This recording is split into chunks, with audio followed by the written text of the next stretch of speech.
नानाशास्त्रविचारनेकनिपुनो सद्धर्मसंस्थापको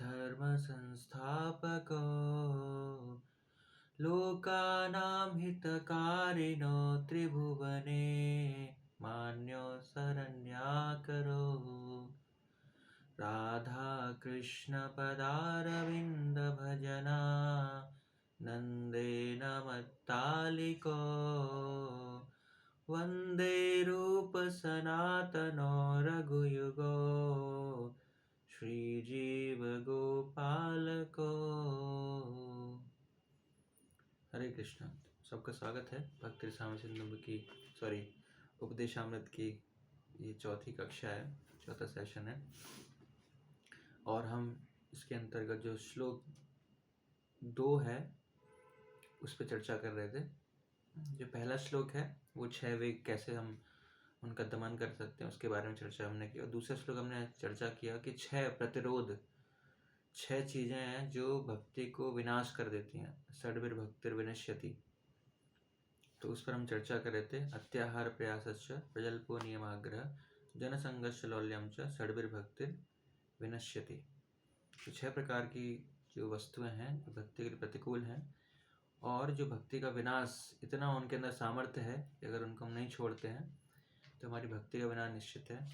और जिसके अंतर्गत जो अत्याहार है उस पर हमने लास्ट क्लास में चर्चा किया था कि किस प्रकार अत्याहार हमारे भक्ति के लिए बिल्कुल भी अनुकूल नहीं है और हमें अत्याहार करने से बचना है। अत्याहार किसी फॉर्म में हो सकता है, धन के फॉर्म में हो सकता है, ज्ञान के फॉर्म में हो सकता है, लेक्चर्स के फॉर्म में हो सकता है, किसी वस्तु के फॉर्म में हो सकता है। मतलब अनावश्यक रूप से हम किसी को भी किसी वस्तु को रख रहे हैं तो दैट इज अत्याहार, जो भक्ति के लिए अनुकूल नहीं है। और जब हम अत्याहार करते हैं तो अत्याहार की हुई वस्तुओं को करने के लिए हमें क्या करना पड़ता है? प्रयास करना पड़ता है, क्योंकि बिना प्रयास के तो हम आवश्यकता से अधिक नहीं ले सकते, है ना। जैसे मान लो आपको आपकी 40,000 सैलरी है, आपको बहुत सारी वस्तुएं खरीदनी तो उसको सैलरी को बढ़ाना है 80,000। अब आपकी जॉब वही है तो 8 घंटे की जॉब है तो आप क्या करोगे? जॉब को बढ़ाओगे, ओवर टाइम करोगे या कुछ और सेकंड जॉब करोगे, तो प्रयास करोगे इसके लिए। तो इसीलिए जो दूसरा अवरोध है भक्ति में वो है प्रयास। तो अगर हम ज़्यादा प्रयास भी करते हैं, हम देखेंगे कि प्रयास क्या होता है और किन चीज़ों के लिए हमें प्रयास करना है, किन चीज़ों के लिए प्रयास नहीं करना है, जो अनुकूल है प्रयास, जो प्रतिकूल है। तो इसमें आज हम देखेंगे। तो प्रभुपाद जी अपने परपट में लिखते हैं 21 पेज पे, जो लास्ट पैराग्राफ है, आवश्यकता से अधिक। कोई पढ़ना चाहेगा? आवश्यकता से अधिक, हैंड रेज कीजिए।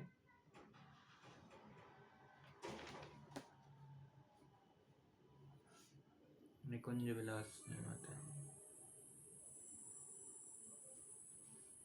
पढ़िए। प्रभु जी। हाँ जी। आवश्यकता से अधिक संग्रह करने और खाने से प्रयास अर्थात अनावश्यक उद्यम का जन्म होता है। ईश्वर की व्यवस्था के अनुसार विश्व के किसी भी भाग का कोई भी व्यक्ति शांति पूर्वक रह सकता है यदि उसके पास कुछ भूमि और एक दुधारू गाय हो। उसे जीविका कमाने के लिए एक स्थान से दूसरे स्थान पर जाने की कोई आवश्यकता नहीं रह जाती, क्योंकि वह वहीं पर अन्न पैदा कर सकता है और गाय से दूध पा सकता है। इससे सारी आर्थिक समस्याएं हल हो सकती हैं। सौभाग्यवश मनुष्य को कृष्ण भावनामृत के अनुशीलन अथवा ईश्वर को समझने तथा उनके साथ अपने संबंध तथा जीवन के चरम उद्देश्य इश्क प्रेम को समझने के लिए उच्चतर बुद्धि प्रदान की गई है। दुर्भाग्यवश तथा कथित सभ्य मनुष्य ईश्वर की अनुभूति की परवाह न करते हुए अपनी आवश्यकता से अधिक प्राप्त करने तथा केवल जीव को तुष्ट करने के लिए भोजन प्राप्ति के लिए बुद्धि का प्रयोग करता है।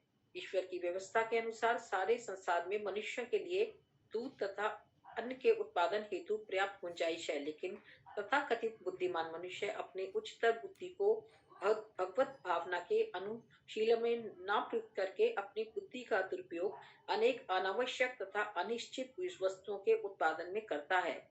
इस प्रकार फैक्ट्रियां, कसाई घर, वेश्यालय तथा मदिरालय खोले जाते हैं। यदि लोगों को अधिक सामान एकत्र ना करने, अधिक ना खाने या कृत्रिम सुविधाएं प्राप्त करने के लिए अनावश्यक प्रयास ना करने के लिए परामर्श दिया जाता है, तो वे सोचते हैं कि उन्हें आदिम जीवन शैली की ओर लौटाया जा रहा है। सामान्यतः लोग सादा जीवन और उच्च विचार को स्वीकार नहीं करते। यही उनका दुर्भाग्य है। हरे ठीक। कृष्णा प्रभु जी। जी, थैंक यू। सो यहाँ पर प्रभुपाद जी प्रयास के बारे में लिख रहे हैं कि आ, जो हमारी दिनचर्या है, जो हमारी भूमिका है, या जो हमारी आवश्यकताएं हैं, वो कैसे पूरी हो सकती हैं? केवल 1 एकड़ ज़मीन चाहिए और एक दुधारू गाय जो दूध देती है, वो एक गाय चाहिए। तो ये प्रैक्टिकल है ना? कभी कभी हमें लगता है कि ये सारी प्रभुपाद ने पता नहीं कहाँ के गांव देहात की बातें लिख दी हैं, और ये सारी चीज़ें पहले के ज़माने में पॉसिबल था, लेकिन आज के ज़माने में पॉसिबल नहीं है। तो ऐसा नहीं है। तो ऐसे बहुत सारे लोग हैं जिन्होंने ये करके दिखाया है। अपनी डेली नीड्स जो हैं वो इन्हीं 2 व्यक्तियों से वो पूरी कर रहे हैं। सो हमें अपना जीवन भी स्वयं पूर्ण कैसे बनाना है, ये सीखना है कि किस प्रकार अपनी आवश्यकताओं को हमें कम से कम मिनिमम करना है। और ये पूरी तरह से व्यवहारिक है जो प्रपाल लिख रहे हैं कि अगर किसी व्यक्ति के पास 1 एकड़ ज़मीन है और अगर एक गाय है, तो उसे किसी भी चीज़ पर, वस्तु पर डिपेंडेंट होने की आवश्यकता नहीं है एक्चुअली। तो आश्रयपूर्ण जीवन से ही हमारी सारे जीवन में जो समस्याएं पैदा होती हैं वो किससे पैदा होती हैं? डिपेंडेंस से। जब हम आश्रय होते हैं, किसी व्यक्ति पर अपना आश्रय देते हैं या डिपेंडेंट होते हैं, स्वतंत्र नहीं होते हैं, और तभी हमारी समस्याएं क्या है? शुरू हो जाती हैं। श्री भागवत में बताया गया है कि प्रायण अल्पायेषु साभ्य कलोस्मिन युगे जना मंद सुमंद मतयो मंद भाग्य उपारिता। तो इसके पर्पट में प्रभुपाद जी लिखते हैं कि दुनिया में बहुत सारी तकलीफें हैं, है ना? लेकिन जो तकलीफें हैं वो संसाधन की कमी के कारण नहीं है ना? एक तो हमारे जीवन में संसाधन की कमी है, तो हमारे जीवन में रोटी कपड़ा मंगाने की कमी है, इस वजह से प्रॉब्लम नहीं। तो प्रभुपाद कह रहे हैं कि ये जो तकलीफें हैं ये संसाधनों की कमी के कारण नहीं है। किसकी कमी से है? अनवांटेड हैबिट्स, है ना? जो अवांछनीय इच्छाएं हैं या आदतें हैं हमारी। और दूसरा है over dependence on other mercy, अनावश्यक रूप से दूसरों पर आश्रित होना। तो 2 चीजें यहाँ पर। पहला है कि हमारी अवांछनीय इच्छाएं हैं, आदतें हैं, उनको पूरा करना है। और दूसरा है कि ओवर डिपेंडेंस, हम ज्यादा डिपेंड हैं, अनावश्यक रूप से आश्रित हैं दूसरों की कृपा पर है। तो ये जो 2 हैं चीजें हैं जिनकी वजह से हमारे जीवन में तकलीफें आ रही हैं। अगर ये 2 चीजें हटा देंगे तो हम जीवन की समस्याओं से बाहर निकल जाएंगे। जैसे मान लो, आपको एक व्यवहारिक उदाहरण देते हैं कि मान लो अगर आपको एक चपाती बनानी है अपने घर में, तो चपाती बनाने के लिए क्या चाहिए? पहले गेहूं चाहिए, है ना? और अब गेहूं कहाँ से आएगा, है ना? अनाज मंडी से आएगा। अब मंडी होनी चाहिए उसके लिए, है ना? फिर उसके लिए किसान बोग रहा है ना, वो आत्महत्या नहीं कर रहा है, या उसको सारी फैसिलिटीज पूरी हो रही हैं, तब वो उगाएगा, तब वो मंडी में आएगा, तब वहाँ से हम गेहूं लेके आएंगे, है ना? और ट्रांसपोर्टेशन से आएगा, फैक्ट्री से, डिफरेंट कंपनियां हैं उसके लिए, और मार्केट में बहुत सारे दलाल वगैरह, उसके हिसाब से फिर हमारे पास गेहूं आ जाएगा। अब उसके बाद क्या है? गेहूं को पीसना है। अब पीसने के लिए अलग मशीन है, और मशीन को बनाने के लिए एक अलग फैक्ट्री है। तो फैक्ट्री क्या है? मशीन बनाती है। तो मशीन बनाती है, फिर मशीन से आटा पीसा जाता है, तो हम आटा पिसवाएंगे। अब मशीन को चलाने के लिए क्या चाहिए? इलेक्ट्रिसिटी चाहिए, है ना? बिजली चाहिए उसके लिए। अब उसके लिए अलग डिपार्टमेंट है, पूरा TDPL है, NDPL है, जो भी है ना? UPPCL है उत्तर प्रदेश में। तो उसके लिए अलग डिपार्टमेंट है, वो क्या है? सप्लाई कर रहा है इलेक्ट्रिसिटी का। अगर वो नहीं होगा तो इलेक्ट्रिसिटी नहीं आएगी एक्चुअली। अब इलेक्ट्रिसिटी से आटा पीस के घर में आ गया एक्चुअली। अब आटे को गूंदना है, उसके लिए क्या है? पानी चाहिए। अब पानी घर में उपलब्ध है नहीं, बाहर से आता है, MCD है ना, उसको पाइपलाइन है, उसकी वजह से जो हमारे घर में पानी आ रहा है, वो नहीं होगा तो पानी भी नहीं आएगा। उसके लिए अलग डिपार्टमेंट है, जल विभाग है, कि जिसकी वजह से पानी हमारे घर में आता है। अब आटा गूंद लिया, है ना? अब चक्रा बेलन चाहिए, उसके लिए अलग खरीदना, बनाना। उसके बाद अब उसको रोटियों को सेकना है ना? उसके लिए क्या है? अग्नि चाहिए, गैस चाहिए। उसके लिए अलग डिपार्टमेंट है, ONGC डिपार्टमेंट है ना? कि वो गैस ला रहा है वहां से, पूरा तामझाम इतना है। तो एक रोटी बनाने के लिए इतने सारे लोगों की, इतने सारे कंपनियों की शक्ति लग रही है, जब जाके एक रोटी चपाती बन पाती है। तो गैस आएगी, चूल्हा आएगा, सिलेंडर लाओ, ये इतनी सारी दिक्कतें हैं। तो इतना तामझाम है। अगर इनमें से एक भी चीज नहीं होगी, क्योंकि हम इतनी चीजों पर आश्रित हैं रोटी बनाने के लिए, अगर इनमें से एक भी चीज नहीं होगी तो हमारे घर में रोटी नहीं बन सकती। तो हमारी डिपेंडेंस है वो क्या है, बढ़ रही है। पहले के जमाने में अगर आज से 100-150 साल पहले में रोटी बनानी है तो क्या करना पड़ेगा? गेहूं घर के अंदर ही है, चक्की घर के अंदर ही है ना, पानी कुआं घर के अंदर ही है, आटा गूंद गया। अब अग्नि चाहिए, आग चाहिए, आग क्या है, घर के अंदर ही है। जो खेतों से जो अनाज की लकड़ियां होती हैं उस लकड़ी से आग लगा देते हैं, या गाय के गोबर से, तो उससे रोटी बन जाती है। तो पहले के जमाने में क्या डिपेंडेंस बहुत कम थी। अभी क्या हमारी डिपेंडेंस बहुत सारी बढ़ती जा रही है। इसीलिए प्रभुपाद जी लिखते हैं कि जितना हम अनावश्यक रूप से आश्रित होंगे दूसरे लोगों पर, वस्तुओं पर, उतनी हमारे जीवन में तकलीफें बढ़ेंगी। सो इसे कहते हैं प्रयास, है ना। इतना प्रयास कर रहे हैं हम एक रोटी बनाने के लिए, पहले क्या ये बन जाती थी, है ना? तो जितना हम स्वयं पूर्ण रहेंगे, जितना हम कम आश्रित होंगे दूसरे लोगों पर, उतना ही हम जीवन में खुश रहेंगे। विष्णु पुराण में बताया गया है सा विद्या या विमुक्तये, है ना, कि विद्या का प्रयोजन क्या है कि वर्णाश्रम का अपरा विद्या हो या कृष्ण कॉन्शियस की परा विद्या हो, दोनों का लक्ष्य क्या है कि जीवन के संघर्ष से मुक्ति कैसे मिलती है। विद्या का मतलब है जीवन के संघर्ष में मुक्त कराती है, समस्याओं को कम कराती है, ये विद्या का मतलब है। अगर ये नहीं हो रहा है तो काम करने का मतलब क्या है फिर? अगर हमारे जीवन में समस्याएं कम नहीं हो रही हैं तो उसका कोई अर्थ ऐसा करने से नहीं। ऐसी कम्युनिटी बनानी पड़ेगी, सस्टेनेबल कम्युनिटी, जिससे कि हम डिपेंडेंस को कम कर सकें। तो क्या करते हैं साथ में, अब एक व्यक्ति तो ले नहीं सकता 1 बीघा, तो क्या कर सकते हैं, जैसे इस्कॉन की बहुत सारी कम्युनिटी, उन्होंने क्या किया 40-50 एकड़ जमीन ली और वहां पर काफी सारी फैमिलीज रह रही हैं। तो उसमें क्या सेवाएं बांट रखे हैं, कोई बीज बोता है, कोई खेती करता है, कोई गाय का रखवाली करता है। तो जिसके इसमें रुचि है वो सारे मिलकर क्या कर रहे हैं, काम कर रहे हैं। कुछ बाहर से लेना देना नहीं है, सारी आवश्यकताओं को क्या कर रहे हैं, अपने आप पूरा कर रहा है, मैक्सिमम आवश्यकताओं को। तो ये संभव है, आज के समय में वो संभव है, और कई सारी कम्युनिटी ऐसा कर रही हैं। तो प्रभुपाद जो लिख रहे हैं 1 एकड़ जमीन और गाय, वो निश्चित रूप से संभव है। और अगर हम ऐसा करते हैं तभी हम संसार की समस्याओं से बाहर निकल पाएंगे। अन्यथा अगर हम इन चीजों पर डिपेंड रहेंगे तो फिर हमारा पूरा जीवन टेंशन में जाएगा। अच्छा ये नहीं आया, वो नहीं आया, आज पानी नहीं आया, बिजली नहीं आई, आज गैस भरे, समस्या। क्यों? हम डिपेंड हैं। अगर डिपेंड नहीं रहेंगे तो टेंशन खत्म, सारी चीज हमारे ऊपर से। तो ये पहले था एक्चुअली। तो इससे क्या है, जो भी इकोनॉमिक प्रॉब्लम्स हैं तो सॉल्व हो सकते हैं आराम से। और अभी दूसरा है कि बुद्धि का उपयोग कहाँ किसके लिए करना है। बिना जरूरत के अनावांछनीय वस्तुओं के लिए हम, है ना, जिनकी इच्छा जो वांछनीय नहीं है, अनवांटेड है, उन वस्तुओं को प्राप्त करने के लिए बुद्धि का इस्तेमाल कर रहे हैं, है ना। जिस प्रकार फैक्ट्रीज कई बार बना रहे हैं, प्रभुपाद जी उदाहरण दे रहे हैं कसाई घर का, है ना, मदिरालय का, फैक्ट्रीज का, वैश्यालय का। तो इससे समाज का कभी भला नहीं हुआ है। इससे समाज जो है और कहाँ नीचे की तरफ जा रहा है। तो इसीलिए प्रभुपाद जी कह रहे हैं सादा जीवन उच्च विचार। भक्तों का जीवन कैसा होना चाहिए? सिंपल लिविंग, हाई थिंकिंग है। ऐसा नहीं हमें आदिवासी की तरह रहना है, लेकिन अपने जीवन को जितना सादा हो सकता है, जितना सिंपल हो सकता है, उतना हम करेंगे तो उतना ही हम भक्ति में आगे बढ़ेंगे। तो यहाँ पर प्रभुपाद जी ये कहना चाह रहे हैं। उसके बाद अगले पैराग्राफ में प्रभुपाद जी लिखते हैं मनुष्य जीवन ईश्वर साक्षात्कार के लिए मिला है और मनुष्य को उच्चतर बुद्धि इसी प्रयोजन के लिए प्रदान की गई है। अतः जो लोग यह विश्वास करते हैं कि उच्चतर बुद्धि उच्चतर अवस्था प्राप्त करने के लिए है, उन्हें वैदिक ग्रंथों के आदेशों का पालन करना चाहिए। उच्चतर अधिकारियों से ऐसे आदेश ग्रहण करके मनुष्य पूर्ण ज्ञान प्राप्त कर सकता है और जीवन को सार्थक बना सकता है। प्रहलाद महाराज अपने जो गुरुकुल के फ्रेंड है, अपने सखाओं को उपदेश देते हैं और कहते हैं सुखमेन्द्रिय कम दैत्या देह योगे न देहिनाम सर्वत्र लभ्यते देवाद यथा दुःखमयन्तनतः।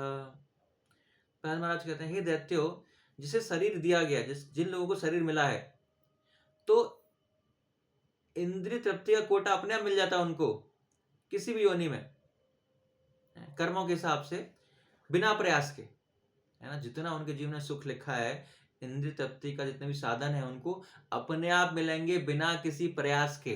कोई प्रयास नहीं करना पड़ेगा। अन्य योनि में हम देखते हैं कि प्रयास थोड़ी करते हैं इंद्रिय तृप्ति के लिए।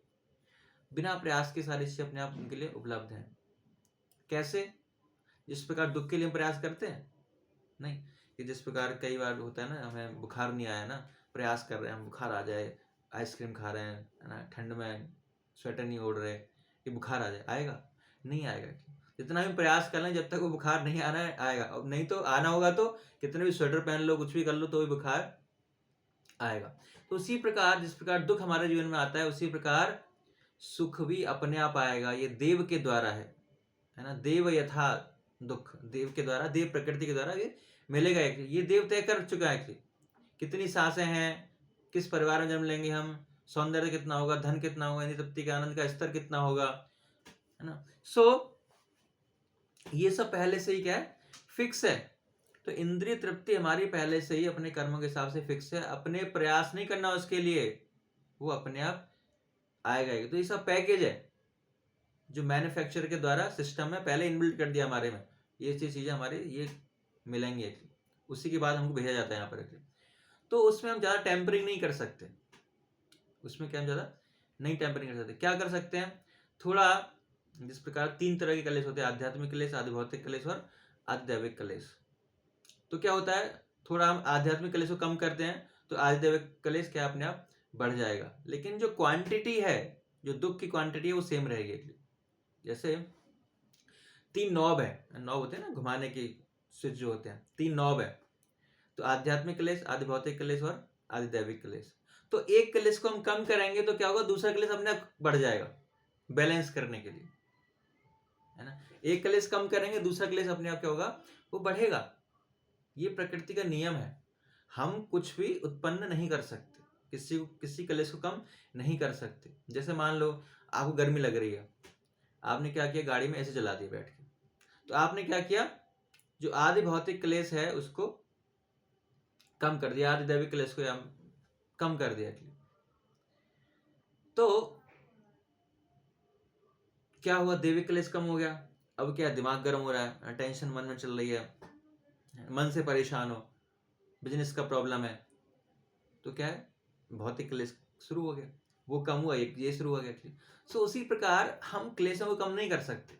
अगर इन संसाधनों का उपयोग भी हम करेंगे तो भी हमारे जीवन में क्वांटिटी, जो दुख की क्वांटिटी है, वो उतनी ही आएगी। ऐसा नहीं ज्यादा प्रयास कर लेंगे तो ज्यादा खुशी मिल जाएगी, ज्यादा सुख मिल जाएगा, ऐसा नहीं होने वाला है। वी कांट चेंज, हम उनको चेंज नहीं कर सकते। इसीलिए इतना मगजमारी क्यों करना है, चुपचाप भक्ति करनी है, ऐसा प्रहलाद महाराज यहाँ पर कह रहे हैं कि अपने जो सखा है उनको समझा रहे हैं कि भाई प्रयास मत करो इंद्रिय तृप्ति के लिए, वो अपने आप आनी है, जितनी आएगी हमारे जीवन में। इसलिए प्रयास करना है, भक्ति के लिए प्रयास करना है। तत्प्रयासो न कर्तव्यो यह आयुर्व्यय परम, न तथा विन्नते क्षेमम मुकुंद चरणाम्बुजम। सो ये दूसरा श्लोक, अगला श्लोक है, प्रहलाद महाराज कह रहे हैं कि इसलिए प्रयास मत करो, ये कर्तव्य अपने आप आएगा। एक्चुअली क्यों, क्योंकि शक्ति की हानि होगी, कोई लाभ नहीं होगा। तो किससे लाभ होगा, मुकुंद चरणाम्बुजम, है ना, मुकुंद के चरणों में भक्ति करने से, मुकुंद के चरणों में आश्रय लेने से वो लाभ होगा। तो इसलिए प्रभुपाद जी यहाँ पर कह रहे हैं कि हमें आध्यात्मिक रूप से अलर्ट रहना चाहिए, है ना, कि दूसरों को भक्ति में एडवांस करते हुए देखना है कि वो एडवांस कर रहे हैं तो मैं कैसे कर सकता हूं, और भौतिक में क्या करना है, नीचे देखना है। आध्यात्मिक जीवन में ऊपर की तरफ देखना है और भौतिक जीवन में नीचे देखना है, कि मुझसे नीचे देखो कितने लोग हैं, कितने भिखारी, कितने घूम रहे हैं, मैं उनसे इतना ऊपर हूँ। तो अपने आप को संतुष्ट महसूस करना है। और आध्यात्मिक जीवन में कभी संतुष्ट नहीं महसूस करना, हमेशा ऊपर देखना है, कितने सन्यासी, कितने स्तर पर है, कितना से जब करता है, वो सुबह उठ जाता है, मंगल आरती मिस नहीं करता, मैं तो करता हूँ रोजाना। तो ऐसा सोचना है, आध्यात्मिक रूप से ऊपर देखना है और भौतिक रूप से नीचे की तरफ देखना है। तब हम आध्यात्मिक रूप से आगे बढ़ पाएंगे और भौतिक रूप से संतुष्ट हो पाएंगे। लेकिन हम उल्टा करते हैं, है ना, हमारी मानसिकता क्या उल्टा रहती है, भौतिक जीवन में ऊपर देखते हैं, अरे उसके पास 2 गाड़ी आ गई, अरे उसके बच्चे स्कूल में पढ़ रहे हैं, हमारे इसमें पढ़ रहे हैं। और आध्यात्मिक जीवन में, अरे ठीक है वो भी तो ऐसे ही है ना, वो उसको देखो, वो तो सुबह उठता भी नहीं है, मैं तो भी मंगल आरती चलाता हूँ हफ्ते में 1 बार, वो तो हफ्ते में 1 बार नहीं आता, महीने में 1 बार आता है। तो आध्यात्मिक जीवन हम नीचे देखते हैं, इसी वजह से हम आध्यात्मिक जीवन में ऊपर नहीं बढ़ पाते। हमें उल्टा करना है, आध्यात्मिक जीवन में ऊपर देखना है, ऊपर वाले लोगों को देखना, उनसे इंस्पिरेशन लेनी, उनकी तरफ बढ़ना है। और भौतिक जीवन में नीचे की तरफ देखना है, संतुष्ट रहना है, जो कुछ है मेरे पास सफिशिएंट है। बहुत सारे ऐसे लोग हैं जो मुझसे भी नीचे हैं। तो भौतिक जीवन में संतुष्टता का महसूस करना है और आध्यात्मिक जीवन में असंतुष्ट रहना हमेशा। तो यही सार्थक बना सकता है हमारे जीवन को। ये ऐसा प्रहलाद महाराज यहाँ पर कह रहे हैं। इसके बाद प्रभुपाद जी लिख रहे हैं, आगे पढ़िए श्रीमद् भागवतम में। कौन पढ़ेगा?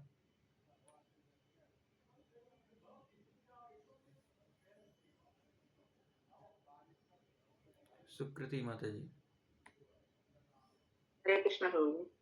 श्रीमद् भागवतम में श्रील सूत गोस्वामी उचित माना धर्म का वर्णन इस प्रकार करते हैं। धर्मस्य वर्गस्य नाथो अपार्थो कल्पते, नाथस्य धर्म कांतस्य कामो लाभाय ही स्मृतः। सारे धर्म निश्चित रूप से चरम मुक्ति के लिए हैं, उनका उपयोग कभी भी भौतिक लाभ के लिए नहीं करना चाहिए। साथ ही जो परम धर्म के पालन में लगा हुआ है, उसे भौतिक लाभ का उपयोग इंद्रिय तृप्ति के लिए कभी नहीं करना चाहिए। मानव सभ्यता का प्रथम चरण है शास्त्रों के आदेशानुसार धर्म का आचरण। मनुष्य की उच्चतर बुद्धि को मूलभूत धर्म समझाने के लिए प्रशिक्षित करनी चाहिए। मानव समाज में अनेक धार्मिक धारणाएं हैं जो हिंदू, ईसाई, हिब्रू, मुसलमान, बौद्ध इत्यादि नामों से वर्गीकृत होती है, क्योंकि धर्म के बिना मानव समाज पशु समाज से बेहतर नहीं है। आगे भी पढ़ो। हाँ पढ़िए। जैसा कि ऊपर कहा गया है, धर्मस्य हवाप वदस्य नार्थो अनार्थो यो कल्पते।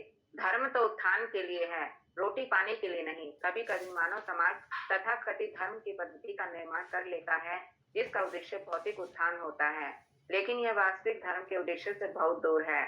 धर्म ईश्वर के नियमों का बोध कराता है, क्योंकि इन नियमों को सही ढंग से संपन्न करने पर मनुष्य भवबंधन से छूटने की दिशा में अग्रसर होता है। यही धर्म का वास्तविक प्रयोजन है। दुर्भाग्यवश लोग अत्याचार के वशीभूत होकर धर्म को भौतिक संपन्नता के लिए स्वीकार करते हैं, लेकिन वास्तविक धर्म लोगों को कृष्ण भावनामृत का अनुशीलन कराते हुए जीवन की कम से कम आवश्यकताओं से तुष्ट होना सिखाता है। भले ही हमें आर्थिक विकास की आवश्यकता हो, वास्तविक धर्म तो भौतिक अस्तित्व बनाए रखने के लिए कम से कम आवश्यकताओं को प्रदान करने मात्र की अनुमति देता है। जीवस्य तत्व जिज्ञासा। जीवन का वास्तविक उद्देश्य परम सत्य के विषय में जिज्ञासा करना है। यदि हमारा प्रयास परम सत्य के विषय में जिज्ञासा करना नहीं होगा, तो हम अपनी कृत्रिम आवश्यकताओं की पूर्ति के प्रयास में वृद्धि ही करेंगे। आध्यात्मिक साधक को संसारिक प्रयास से बचना चाहिए। ठीक है, धन्यवाद। यहाँ पर इस पैराग्राफ में प्रभुपाद जी बता रहे हैं कि प्रयास किसके लिए करना है। अभी तो हमने देखा कि प्रयास किसके लिए नहीं करना है। अब यहाँ पर प्रभुपाद जी बता रहे हैं कि हमें प्रयास को किसके लिए करना है, वास्तविक प्रयास क्या है, उसका वर्णन यहाँ पर प्रभुपाद जी ने किया। तो प्रयास किसके लिए करना है? धर्मस्य ही अपवर्गस्य, कि अपवर्गस्य मतलब इस भवबंधन से छूटने के लिए, इस भवबंधन छूटने के लिए, और दूसरा धर्म पालन करने के लिए हमें प्रयास करना है। और कौन ऐसे व्यक्ति थे जिन्होंने धर्म का पालन किया, भौतिक लाभ और फंस गए? तो चित्रकेतु महाराज है ना, वे धर्म का पालन कर रहे हैं, उनका कोटा नहीं था, लेकिन फिर भी उसके बाद वो फंस गए। आप लोगों ने कथा सुनी होगी, है ना। तो उनके कोटे में संतान नहीं थी, है ना, उनके कोटे में संतान का सुख नहीं था, लेकिन फिर उन्होंने बहुत प्रयास किया कि नहीं, प्रार्थना की, वो सब किया, और फिर उनको साधु ने क्या किया, ठीक है आपकी संतान तो हो जाएगी, लेकिन क्या करेगी, आपके शोक का कारण बनेगी वो, है ना, आपके हर्ष शोक, आपके हर्ष का भी कारण बनेगी और शोक का भी कारण बनेगी। उसके बाद क्या हुआ, उनके घर में संतान हुई, और उनकी जो दूसरी रानियां थी, तो उनको थोड़ा सा जेलस, ईर्ष्या फील हुई कि क्योंकि वो उस रानी को ज़्यादा तवज्जो देते थे, उनको प्रेम करते थे, क्योंकि उनकी संतान हुई थी, बाकी रानियों की नहीं हुई थी। तो बाकी रानियों ने क्या किया, उस बच्चे को जहर दे के मार दिया कि ये रीढ़ की जड़ है, इसकी वजह से हमें जो राजा है वो सुख नहीं देता या हमको वैल्यू नहीं देता, तो इसीलिए इसको मार देते हैं। और फिर क्या हुआ, जो राजा थे उनका जो हर्ष है वो शोक में कन्वर्ट हो गया। तो हर्ष और शोक, पहले हर्ष हुआ फिर शोक में वो आता है। तो इसीलिए यहाँ पर कह रहे हैं आत्म तत्व जिज्ञासा, है ना। ये जीवन इन सब के लिए नहीं बना है, जो आपके जीवन में लिखा हुआ है सुख वो आएगा ही आएगा, उनके लिए प्रयास नहीं करना है हमको। किसके लिए? आत्म तत्व जिज्ञासा, अपने तत्व के जिज्ञासा करनी है, उसके बारे में सोचना है। और प्रभुपाद जी लिख रहे हैं कभी कभी लोग क्या धर्म का आश्रय लेते हैं भौतिक संसाधन बढ़ाने के लिए, है, धर्म का आश्रय लेना क्या है कि मेरे जीवन में भौतिक समृद्धि हो। इस प्रकार क्रिश्चियन कन्वर्जन हम देखते हैं, तो उनको क्या करते हैं, धर्म चेंज करो, हम क्या करेंगे, आपकी सारी आवश्यकताओं को पूरा करेंगे, आपके बच्चों को अच्छे कॉलेज में एडमिशन कराएंगे, पूरे जीवन की जिम्मेदारी लेंगे, हम पूरा पढ़ाएंगे। लेकिन क्या करना है आपको, ये करना है, कन्वर्जन करना है, अपने आप को धर्म को चेंज करना है, अपना नाम चेंज करना है ना। तो धर्म का आश्रय किसके लिए रहा है, अपने भौतिक अर्जन के लिए लेना चाहिए। धर्म का पालन नहीं कर रहे, धर्म का पालन करने के लिए धर्म का आश्रय नहीं ले रहे, क्या है, संसाधनों को जुटाने के लिए कर रहे हैं। तो इसीलिए प्रभुपाद जी लिख रहे हैं कि असली धर्म क्या है, जीवस्य तत्व जिज्ञासा, कि अपने जीवन के बारे के तत्व में जिज्ञासा करना, कि किस प्रकार हम जीवन में आ चुके हैं, किस प्रकार इस भौतिक संसार से हम बाहर निकल सकते हैं। तो ये असली जिज्ञासा है, और इसी के लिए हमें प्रयास करना है, और किस चीज के लिए प्रयास हमको नहीं करना है, वो सब प्रयास हमारे भक्ति के लिए अनुकूल नहीं है। इसके बाद भक्ति सिद्धांत महाराज 26 नंबर पेज पर लिखते हैं इसके बारे में, कर्मी जन भावी पीढ़ियों के लिए, फन पढ़ना चाहेगा, कर्मी जन भावी पीढ़ियों के लिए, 26 पेज नंबर, सेकंड पैराग्राफ, कवि सुमोहनी माता जी। हरे कृष्णा प्रभु जी। कर्मी जन भावी पीढ़ियों के लिए अधिकाधिक धन संचित करने के लिए श्रम करते हैं, क्योंकि वे अपने भविष्य की स्थिति को नहीं जानते। ऐसे मूर्ख व्यक्ति अपने पुत्रों तथा पौत्रों के लिए अधिकाधिक धन प्राप्त करने में रुचि रखने के कारण यह भी नहीं जान पाते कि अगले जीवन में उनकी स्थिति क्या होगी। इस बात पर प्रकाश डालने वाली अनेक घटनाएं हैं। एक बार एक कर्मी ने अपने पुत्रों तथा पौत्रों के लिए प्रचुर संपत्ति एकत्र कर ली, लेकिन आगे चलकर अपने कर्म के अनुसार उसे एक मोची के घर में जन्म लेना पड़ा, जो उस इमारत के पास स्थित था जिसे उसे अपने पूर्व जन्म में अपने लड़कों के लिए बनवाया था। ऐसा संयोग हुआ कि जब वह मोची अपने पहले वाले मकान में आया तो उसके पहले वाले पुत्रों तथा पौत्रों ने उसे जूतों से पीटा। जब तक कर्मी तथा ज्ञानी कृष्ण भावनामृत में रुचि नहीं लेते, तब तक वे व्यर्थ के कार्यों में अपना जीवन बिताते रहेंगे। ठीक है। और हरे कृष्ण। सो यहाँ पर भक्ति महाराज स्टोरी बता रहे हैं कि पहले उसने धन कमाया अपने बच्चों के लिए, और बच्चों ने लास्ट में उसी को पीटा, है ना। तो इसीलिए कहने का मतलब क्या है, हमें इन सब चीज़ों के लिए प्रयास बिल्कुल नहीं करना है, और अगर हम प्रयास करेंगे निश्चित रूप से हमें उसका नुकसान होगा। तो प्रयास होता क्या, प्रयास होता है अननेसेसरी एंडेवर बीइंग वर्कहोलिक, है ना। जिस प्रकार कि अननेसेसरी जो हम वर्क कर रहे हैं, खाली काम करने के लिए, नशा होता है, किसी को पैशन होता है, तो वो सब कार्य हमको नहीं करना है एक्चुअली। जिस प्रकार एक शेख चिल्ली नाम का व्यक्ति था, तो वो क्या कर रहा था, पेड़ पर उसी डाली पर बैठा हुआ था, और उसी डाली को क्या कर रहा था, वो काट रहा था। तो ऐसे प्रयास से कोई फायदा नहीं है। तो ऐसे बहुत सारे लोग होते हैं कि जो अपने ही आध्यात्मिक जीवन को नष्ट कर रहे हैं, उसी आध्यात्मिक डाली पर बैठे हुए हैं, और उसी आध्यात्मिकता को क्या है, वो नष्ट करने का प्रयास कर रहे हैं। और फिर कोई बोलता है उनको तो वो सुनते नहीं है, और वो गिर जाते हैं, फिर बोलते हैं कुछ आपने सही बोला था, है ना, या मुझे बताया नहीं आपने। तो इसीलिए हमें प्रयास करना है कि ऐसे अगर हमें कुछ लोग समझाते हैं तो हमें ऐसे कार्यों को नहीं करना है। धर्म पालन करना, जिस प्रकार ने बताया, मटेरियल गेन के लिए, भौतिक लाभ के लिए, वो प्रयास है ना। और ऐसा प्रयास जो एब्सोल्यूट ट्रुथ, जो परम सत्य की तरफ नहीं लेके जाता, वो निरर्थक है। और any activity making our spiritual life less priority, that is प्रयास, है ना। ऐसी कोई एक्टिविटी जिससे हमारे आध्यात्मिक जीवन को हम रोक दें, उसको कम इंपॉर्टेंस दें, उसको प्रायोरिटी ना दें, दैट इज प्रयास। तो ऐसे कार्य हमको नहीं करने। तो 3 प्रकार के प्रयास होते हैं, कर्म प्रयास, ज्ञान प्रयास और योग प्रयास। कर्म प्रयास का मतलब है, मतलब अपने संसाधनों को बढ़ाना, जुटाना, प्रयास करके गुड्स को, संसाधनों को बढ़ाना। ज्ञान प्रकाश मतलब अपने पूजा लाभ प्रतिष्ठा के लिए बहुत सारा ज्ञान अर्जित करना, उसके लिए प्रयास करना, संस्कृत सीखना, ये सब करना, मतलब ज्ञान अर्जित करने के लिए, दैट इज ज्ञान प्रयास। और तीसरा योग प्रयास मतलब होता है कि लोग चाहते हैं कि जो भगवान ने दिया नहीं है, जैसे माइंड रीड कर पाऊँ मैं, है ना, किसी का, या म्यूजिक के पीछे पड़ जाते हैं, है ना। सो गॉड गिवन कैपेसिटीज, मतलब जो नहीं दिए उसके लिए हम प्रयास कर रहे हैं। तो ये सब 3 तरह के प्रयास हैं। और किस प्रकार इस प्रयास से हम दूर हो सकते हैं, तो कुछ प्रैक्टिकल टिप्स हम अपना सकते हैं कि जो हमारे आध्यात्मिक जीवन है, स्पिरिचुअल लाइफ है, उसको हम हाई प्रायोरिटी पर रखें, है ना। मॉर्निंग फॉर कृष्णा, है ना। जो हमारा सुबह का समय वो कृष्ण के लिए होना चाहिए। Morning for Krishna, day for varna and evening for ashram, अपने आश्रम के लिए, समझे आप। मॉर्निंग हमें किसके लिए देना है? कृष्ण भगवान के लिए देनी है। डे पूरा दिन किसके लिए? वर्ण के देनी है, जो हमारा वर्ण है उसके हिसाब से कार्य करना है। और इवनिंग फॉर आश्रम, जो आश्रम के हिसाब से जो हमारी ड्यूटीज हैं आप शाम को वो कर सकते हैं। तो ये हमारा सिद्धांत है। तो आश्रम में भी क्या करना है? साथ में हमें आध्यात्मिक जीवन को बढ़ाना है। और दूसरा है सिंपल लिविंग, हाई थिंकिंग। जितना हम सादा रखेंगे, उच्च विचार रखेंगे, तो उतना हम प्रयास से बचे रहेंगे। और तीसरा है being the mood off servant of Krishna.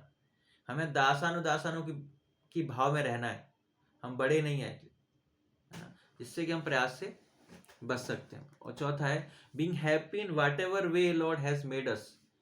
हर परिस्थिति में खुश रहने का प्रयास करना, जो भी परिस्थिति भगवान के द्वारा हमारे जीवन में लाई गई है। और उन्हीं परिस्थितियों में कृष्ण को अपनी बेस्ट कैपेसिटी से भगवान की सेवा करना है। मतलब जो परिस्थिति आई उसमें खुश रहना, संतुष्ट रहना भगवान ने दिया है। और ऐसी परिस्थिति में ही भगवान को अपनी बेस्ट कैपेसिटी से हमको भगवान की सेवा करनी है। तो अगर ये सारी चीजें हम करेंगे सो निश्चित रूप से जो प्रयास है उसको हम रोक पाएंगे। कुछ चीजें हम छोड़ सकते हैं, जिस प्रकार having factory, slaughter house, brothels, liquor shops, मदिरालय वगैरह, उनको ना अपनाएं हम। एक्यूमुलेट टू मैनी लेक्चर्स, है ना, बहुत सारे लेक्चर इकट्ठा करने का प्रयास करना, ये मिल जाए वो मिल जाए, सुनना कुछ है नहीं, है ना, हमें थोड़ा सा सुनना है actually. Read too many books to impress people, है ना, ज्ञान अर्जित करना, बहुत सारे पीपल, है ना, कोट करना, मुझे ये भी कोट करना, वो भी कोट करना, बहुत सारी पुस्तकों का अध्ययन करना, ये सब प्रयास, अति प्रयास का वर्णन है। या बहुत सारी सेवा ले लेना है ना, ये भी सेवा दे दो, ये भी कभी मना नहीं करना, जिससे कि हमारी चैंटिंग और जो हमारी रीडिंग है वो कंप्रोमाइज हो रही है, हमें सेवा करने का मौका नहीं मिल रहा, अपनी साधना करने का मौका नहीं मिल रहा सही तरह से, हमने इतनी सारी सेवा ले रखी है, दैट इज ऑल्सो प्रयास। और या फिर एक्सेप्टिंग टू मैनी काउंसलिंग, है ना, सबऑर्डिनेट्स, है ना, जिनके हम देख रेख कर रहे हैं, बहुत सारे देख लिए, रोज फोन आते हैं, प्रयास कर रहे हैं, हमारा जीवन डिस्टर्ब हो गया उनसे, है। तो ये सब क्या है? ये अति प्रयास का वर्णन है। और जैसे ही अति प्रयास करते हैं उसके बाद क्या होता है?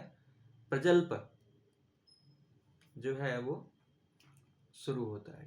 अति प्रयास कहाँ पर खत्म होता है? प्रजल्प है वो शुरू हो जाता है। तो प्रजल्प मतलब जो कृष्ण कॉन्शियस एक्टिविटीज नहीं है उनको हम प्रजल्प कहते हैं। तो प्रभुपाद जी इसका वर्णन करते हैं 24 पेज पर प्रजल्प के बारे में। पढ़िए आप 24 पेज, सेकंड पैराग्राफ। दूसरा अवरोध प्रजल्प का व्यर्थ बोलना है।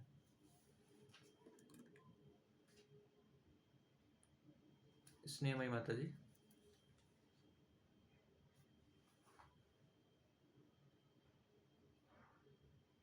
आवाज नहीं आ रही माता जी आपकी।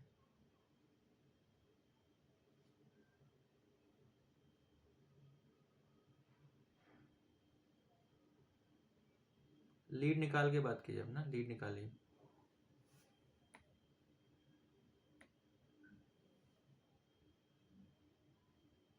हरे कृष्ण। हाँ जी अभी आ रही है। दूसरा अवरोध प्रजल्प या व्यर्थ बोलना है। जब हम अपने कुछ मित्रों से मिलते हैं तो हम टर टर करके करने वाले मेंढकों की तरह तुरंत व्यर्थ की बातें करना शुरू कर देते हैं। यदि हमें बातें करनी ही है तो हमें कृष्ण भावना अमृत आंदोलन के विषय में बातें करनी चाहिए। जो लोग कृष्ण भावना अमृत आंदोलन से बाहर हैं, वे ढेरों समाचार पत्र, पत्रिकाएं तथा उपन्यास पढ़ने पहली सुलझाने तथा अन्य अनेक व्यर्थ के कार्य करने में रुचि दिखाते हैं। इस प्रकार लोग अपना अमूल्य समय तथा शक्ति व्यर्थ ही गंवाते हैं। पाश्चात्य देशों में वृद्ध लोग सक्रिय जीवन से अवकाश प्राप्त करने पर ताश खेलते हैं, मछली पकड़ते हैं, टेलीविजन देखते हैं और व्यर्थ की सामाजिक राजनीतिक योजनाओं पर बहस करते रहते हैं। प्रजल्प के अंतर्गत ये सभी तथा अन्य तुच्छ कार्यकलाप सम्मिलित है।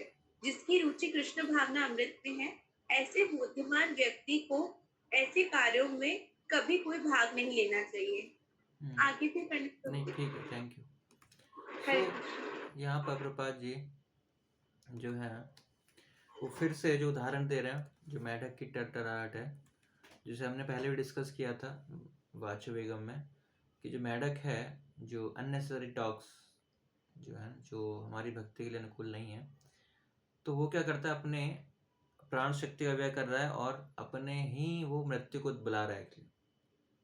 तो उसी प्रकार उदाहरण है प्रजल्प के, जैसे पॉलिटिक्स है, पॉलिटिक्स की चर्चा कर रहे हैं हम, या कुछ ऐसी वस्तु की चर्चा कर रहे हैं जो कृष्ण से इसका संबंध नहीं है ना, जो कृष्ण चेतना में स्थिर नहीं कर सकता है। सो कभी कभी हम न्यूज़पेपर, नॉवेल्स, प्रपादित धारणा, मैगजीन पढ़ते हैं। सो हमें पढ़ना चाहिए, नहीं पढ़ना चाहिए? न्यूज़पेपर, मैगजीन, ये पढ़ना चाहिए, नहीं पढ़ना चाहिए? कौन बताएगा? न्यूज़पेपर इत्यादि जो है हमें पढ़ना चाहिए या नहीं पढ़ना चाहिए? कृष्ण प्रभु जी नहीं पढ़ना चाहिए।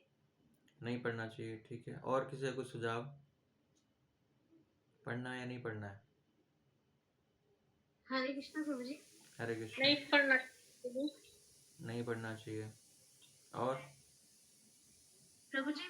जैसे मैं जब ये भक्ति में नहीं आई थी ना, तो मैं पढ़ती थी न्यूज़पेपर और घंटों घंटों पढ़ती थी, मतलब पूरा ही, जैसे ना लोग ऊपर ऊपर से हेडलाइंस पढ़ते, मैं पूरा टीम अभी पढ़ते नहीं पढ़ती आप? नहीं प्रभु जी, अब नहीं पढ़ती। हाँ, तो हमें पढ़ना चाहिए, नहीं पढ़ना चाहिए? नहीं पढ़ना चाहिए, क्योंकि प्रभु जी उस टाइम जब मैं पढ़ती थी ना, तो कई न्यूज ऐसे होते थे ना जो माइंड को बिल्कुल अपसेट कर जाता था, और मैं पूरा दिन अपसेट रहती थी। और फिर अपने जैसे ब्रदर है या मेरे प्रभु जी है, तो उनसे मैं वो बार बार चीजें ना डिस्कस करती रहती थी, और उनको भी एक तरह से ना कि अपसेट करने वाली बात ठीक हो है। जाती थी।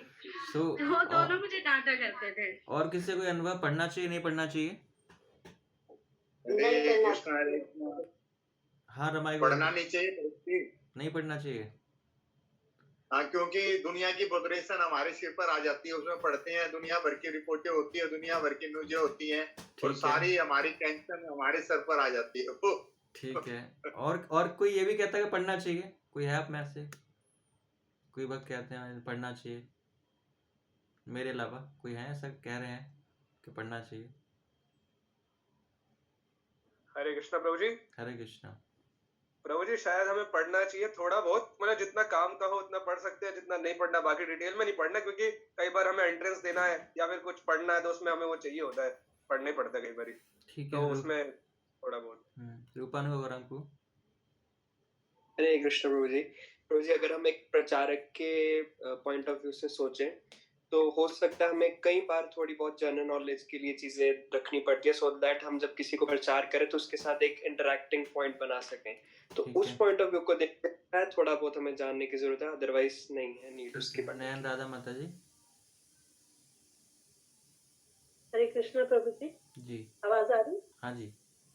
हाँ प्रभु जी, कई बार ऐसी न्यूज होती है कि जो हमारी भक्ति से रिलेटेड भी होते हैं, जैसे गुरु महाराज जी को भी सारे जो करंट इवेंट्स होते हैं उनको सब पता होता है, तो चाहे उनको कोई पढ़ के बताता है या जाओ वो खुद देखते हैं, तो जिसमें हम किसी को कन्विंस करने के लिए या भक्ति से रिलेटेड उनको बताने के लिए, तो हमें थोड़ा बहुत ज्ञान तो होना चाहिए। न्यूज़पेपर चाहे ना पढ़े, लेकिन करंट जो भी सिचुएशन है उसका होना चाहिए मेरे ख्याल से थोड़ा ज्ञान। ठीक है, तो आप लोगों ने बहुत अच्छा बताया, और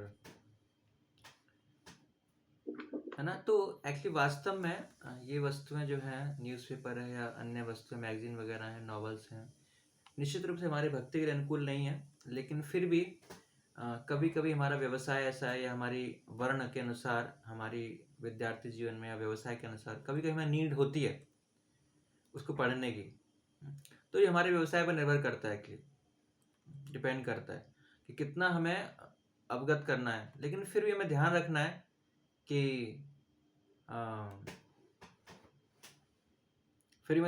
कितना इन्फॉर्मेशन लेनी है ना। ऐसा नहीं करना। कुछ लोग क्या है कि अखबार का लेफ्ट कॉर्नर से स्टार्ट करते हैं, पहले पेज की, और जो अंतिम पेज है उसके राइट, है ना, कॉर्नर तक खत्म करते हैं। और ऐसा नहीं खाली सुबह पढ़ लिया 2 घंटे, उसके बाद फिर से किसी ने कुछ बताया, अच्छा वो आपने न्यूज़ सुनी, अरे मैंने, अच्छा वो अखबार में आई थी, अच्छा रह कैसे, मुझे छूट कैसे, शाम को दोबारा आएंगे, दोबारा पढ़ेंगे उसको पूरा से कि ये न्यूज़ कैसे मुझे छूट गई थी। तो इस तरह एटलीस्ट नहीं पढ़ना है हमको, है ना। तो कुछ लोग सोचते हैं अरे पैसे दिए भाई पेपर के, पूरा चूसूंगा उसको, पूरा यूटिलाइज करूंगा, ऐसे फ्री में थोड़ी रहा है ना। पूरे 2-4 रुपए का, पता नहीं पहले 2 रुपए का आता था, आजकल कितने का आता है पेपर। तो पूरा पैसे दिया, इंसान सोचता है कि पूरा उसको यूटिलाइज करूंगा। तो इस तरह हमको नहीं पढ़ना चाहिए, लेकिन हमारा जितना नीड है उतना हम जानकारी हम अपने व्यवसाय के अनुसार हम कर सकते हैं, अन्यथा हमें आवश्यकता नहीं है, अननेसेसरली हमें आवश्यकता नहीं है। कुछ जो बहुत महत्वपूर्ण चीज़ें हैं वो आपके पास आ ही जाएंगी, आपको पता पड़ ही जाएंगे, है ना। तो इसीलिए नॉवेल्स वगैरह ये सब पढ़ने की आवश्यकता बिल्कुल नहीं है।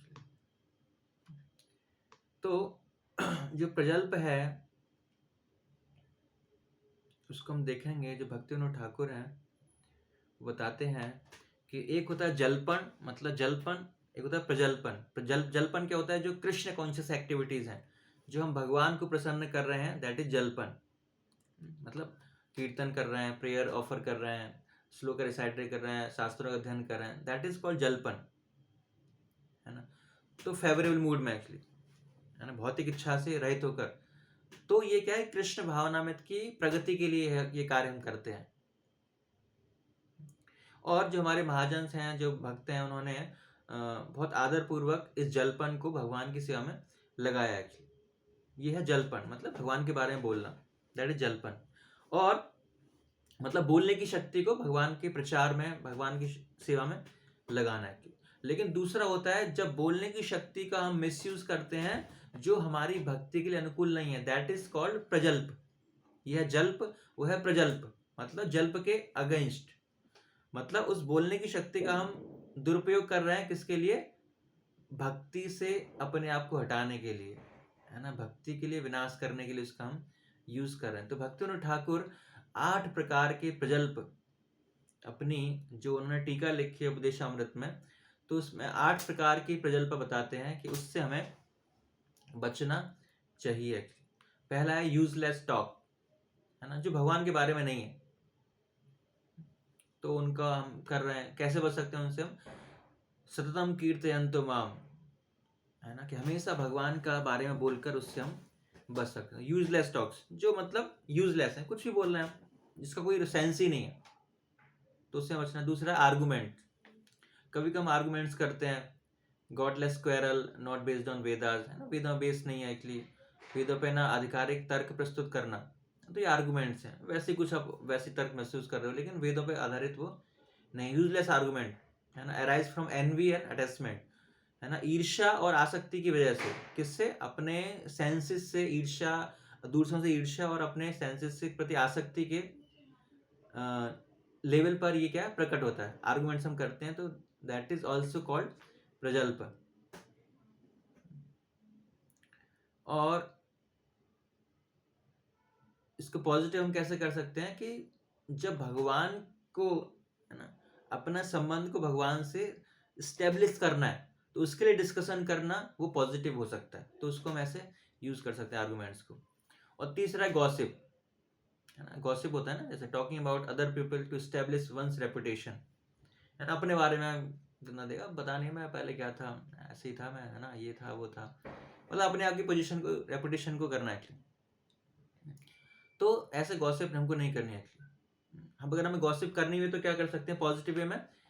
If one discuss the improper behaviour of current in the religious sect और अमॉन्ग्स द जनरल पीपल, है ना, कि अगर कुछ ऐसा कुछ इम्प्रॉपर बिहेवियर है तो उसको डिस्कस करेंगे तो वो पॉजिटिव है, तो भगवान की भक्ति के लिए, भगवान कृष्ण भगवान की सेवा के लिए पॉजिटिव वे में उसको लगा सकते हैं। लेकिन नेगेटिव करेंगे तो हमारा फॉल डाउन क्या है? निश्चित रूप से है। चौथा है डिबेट्स, है ना, डिबेट करते हैं, तो वो भी क्या है? वो भी प्रजल्प है।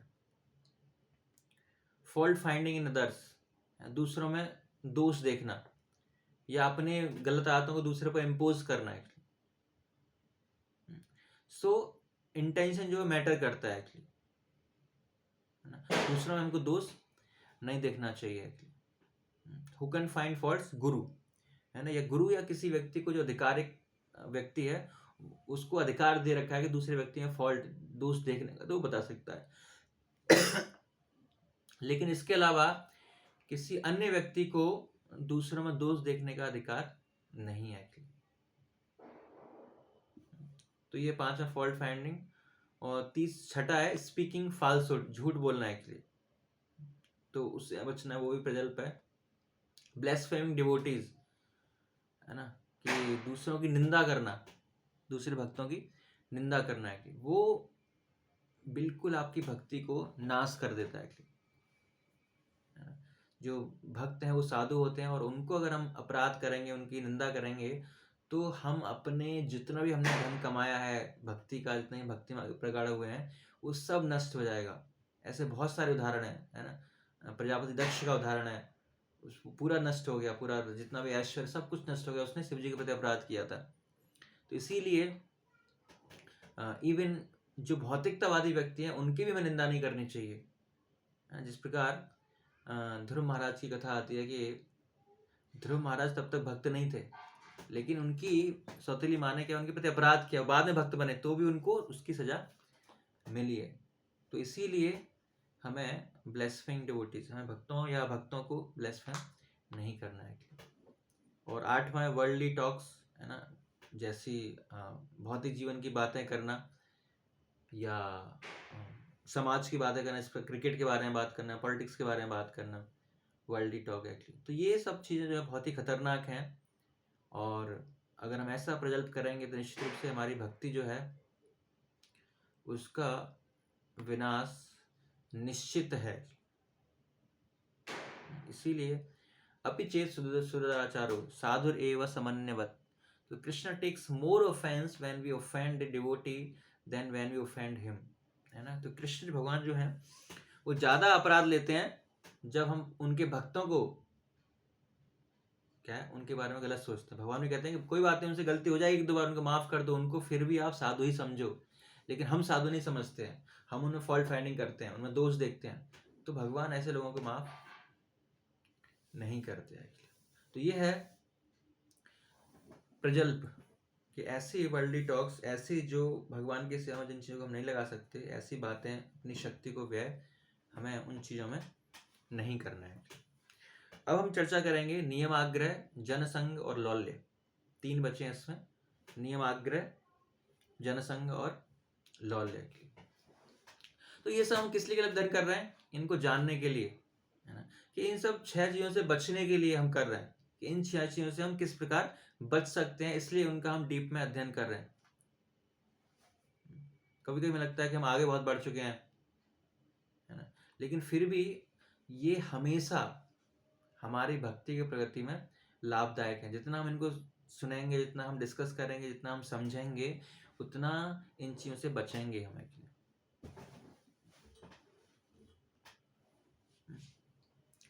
तो जब प्रभुपाद जी न्यूयॉर्क गए, और न्यूयॉर्क में धीरे धीरे लोग फेवरेबल हो रहे थे, तो दीक्षा की बात हुई। प्रभुपाद ने धीरे धीरे दीक्षा देना स्टार्ट किया, दीक्षा दे दी लोगों को।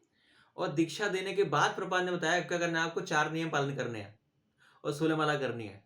पहले नहीं बताया, क्योंकि पहले बताते कोई लेता ही दीक्षा। अब फंस गए, है ना। और गुरु की साक्षात हरि के रूप में उपासना करनी है। पहले क्यों नहीं बोला? क्योंकि वो लोग दीक्षा नहीं लेते, है ना। लेकिन वो प्रभुपाद से बहुत प्रेम करते थे, उन्होंने प्रभुपाद जी को फॉलो किया है। तो नियम पालन करने की प्रक्रिया के महत्व को पूर्ण बताया, और उन्होंने उसके महत्व को समझा। तो इस विधि के द्वारा हम राग प्राप्त करने के प्रयास कर रहे हैं। यम नियम, है ना, राग भगवान की प्राप्ति में स्वाभाविक प्रवृत्ति, मतलब ये हमारा लक्ष्य है कि भाव प्रेम तक हम पहुंचे हैं एक्चुअली, है ना। जिस प्रकार पहले क्या था कि जो लड़कियां हैं उनकी जल्दी शादी कर दी जाती थी, 12 या 15 साल में की शादी हो जाती थी एक्चुअली। और फिर क्या होता था, धीरे धीरे उनको ससुराल भेजा जाता था, और धीरे धीरे आप जाओ वहाँ पर पति की सेवा करो, है ना। और धीरे धीरे सेवा करने से क्या है, धीरे धीरे प्रेम उत्पन्न होगा एक्चुअली।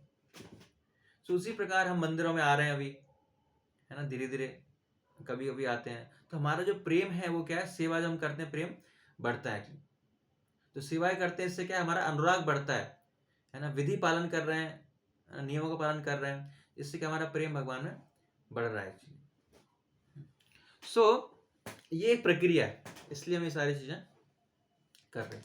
सो नियम आग्रह और नियम अग्रह, ये 2 शब्द हैं यहाँ पर, इसका 2 मतलब निकलते हैं। नियम आग्रह और नियम अग्रह, 2 शब्द यहाँ पर यूज किए गए हैं। तो हमारा लक्ष्य है प्रेम सबका। तो जिस प्रकार हमने एनओडी में बताया कि सारे नियम पालन करने का उद्देश्य क्या है, भगवान कृष्ण का स्मरण करना, भगवान को ना भूलना, भगवान का चिंतन हम हमेशा कर पाए। Always remember Krishna, never forget Krishna. तो ये उद्देश्य है। लेकिन कभी कभी विधि विधानों का को भौतिक लाभों के लिए पालन करते हैं हम, है ना, उपवास रखते हैं, किसके लिए? शरीर स्वस्थ रहेगा। तो इसको बोलते हैं नियम आग्रह। इसको क्या बोलते हैं? नियम आग्रह। कि नियम पालन करने के लिए पालन करना, उसको बोलते हैं नियम आग्रह। या कृष्ण भावना के नियम पालन करना, भौतिक लाभ तो मिलेगा लेकिन असली फल नहीं मिलेगा। जिस प्रकार मान लो कोई कॉलेज है, विद्यार्थी वहां पर जा रहे हैं, लेकिन उनके साथ साथ क्या है, गाय भी कॉलेज के अंदर जा रही है, लेकिन गाय क्या करेगी? घास खा के वापस आ जाएगी। तो उसको असली लाभ नहीं मिलेगा, उसको डिग्री नहीं मिलने वाली वहां से। वो विद्यार्थियों को मिलेगी, वो सीरियसली पढ़ रहे हैं। लेकिन बाहर से देखने में लगता है कि दोनों ही जा रहे हैं कॉलेज के अंदर, लेकिन लाभ किसको मिलेगा? विद्यार्थियों को मिलेगा। तो उसी प्रकार कई बार हम नियमों का पालन किसके लिए करते हैं? भौतिक लाभ के लिए करते हैं, लेकिन उसका जो असली फल है हमको नहीं मिलेगा। तो इस्कॉन में हम किस लिए आए हैं?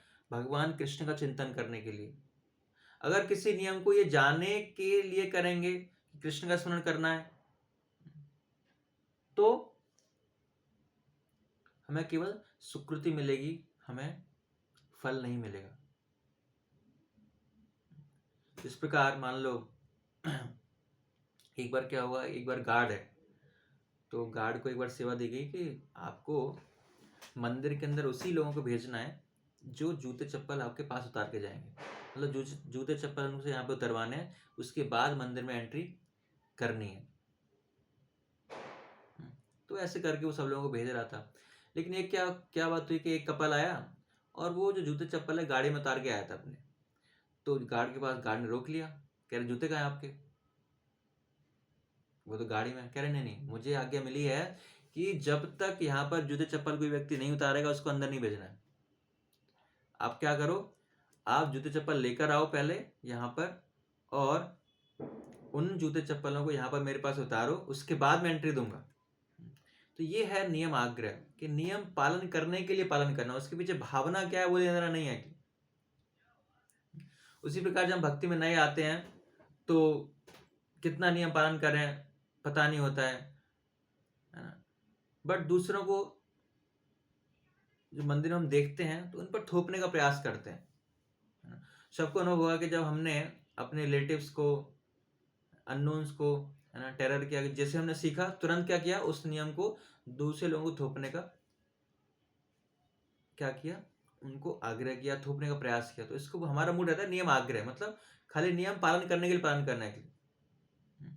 तो इसीलिए हमें पता होना चाहिए क्या करना है और क्या नहीं करना है ना। जिस प्रकार भक्तिनाथ ठाकुर बताते हैं कि 3 प्रकार के भक्त होते हैं।